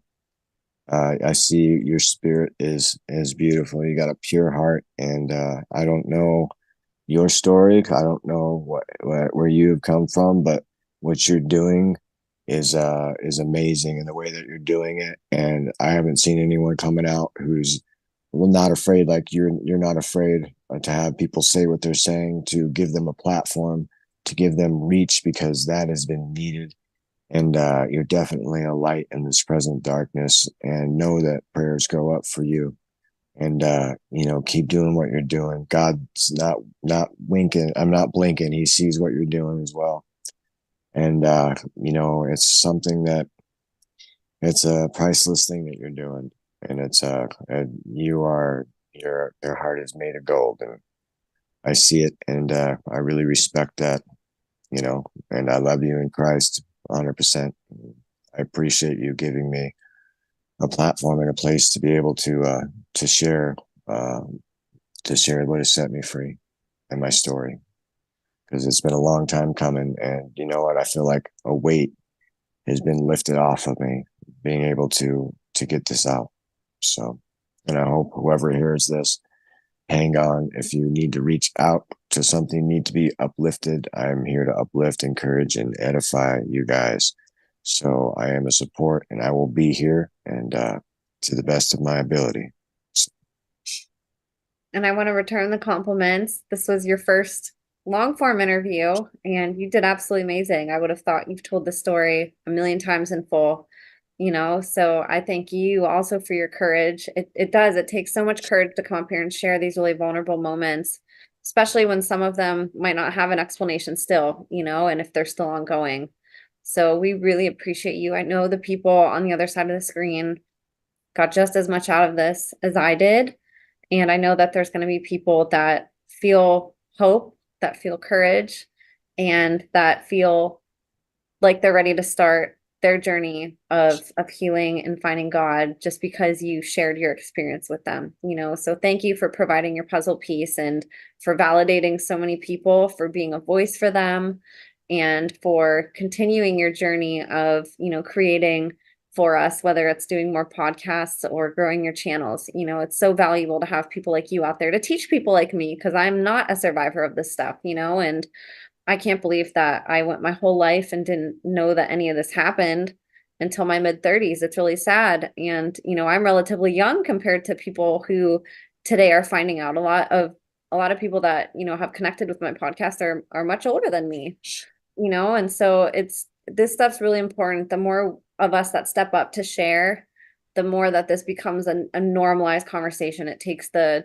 conspiracy and the theory out of it, and we're corroborating evidence, we're validating each other, and we're giving each other voices, and we're speaking up for people who can't yet come on a podcast or speak out, so I know not everybody's in a place to do that, but I know, Daniel, that there'll be more people that are ready for that, or will start that journey to be ready for that after listening to you. So thank you with all my heart for sharing your incredible story, and for all the work that you are doing to help people, and for offering yourself as a person that people can reach out to if they're feeling hopeless and if they need guidance or just inspiration. So thank you also for being a bright light in this world. And I hope that you'll come back. I'm sure that there's more that we could talk about, and your experiences are amazing. The small child that you were is looking at you and beaming at who you are today, and so it's really awesome to see that. And I wish you all the best, and I ask people to pray over you. Like I said, and like you said, this is still happening. So I also ask that I appreciate you sending the prayers my way, and I ask that everybody send them your way also, as you keep maneuvering through all these challenges and targeting that you're still dealing with, So thank you so much for coming on today. It's been an honor getting to share your story finally. well, you're so welcome. All glory, praise, and honor be to God. I'm just a dirt Amen. monkey. No. Amen to that. And so you Yes. guys, thank you so much for listening. Like I said, I'll have all of our links in the show notes. So please connect, please follow, please reach out, hype Daniel up in the comments, share this episode. I don't ask for money like a lot of people do, and I really don't ask for much. I just ask that if you guys find value in this show, that you help share it, because it's not a platform or material that gets boosted easily in the algorithms, if at all, and so I rely heavily on you guys on the other side championing this show and these amazing warriors coming forward. So if you guys have a friend or a social media platform that you guys can share this on or with, I would greatly appreciate it. And so you guys, thank you so much for listening. God bless you, and we will see you next time.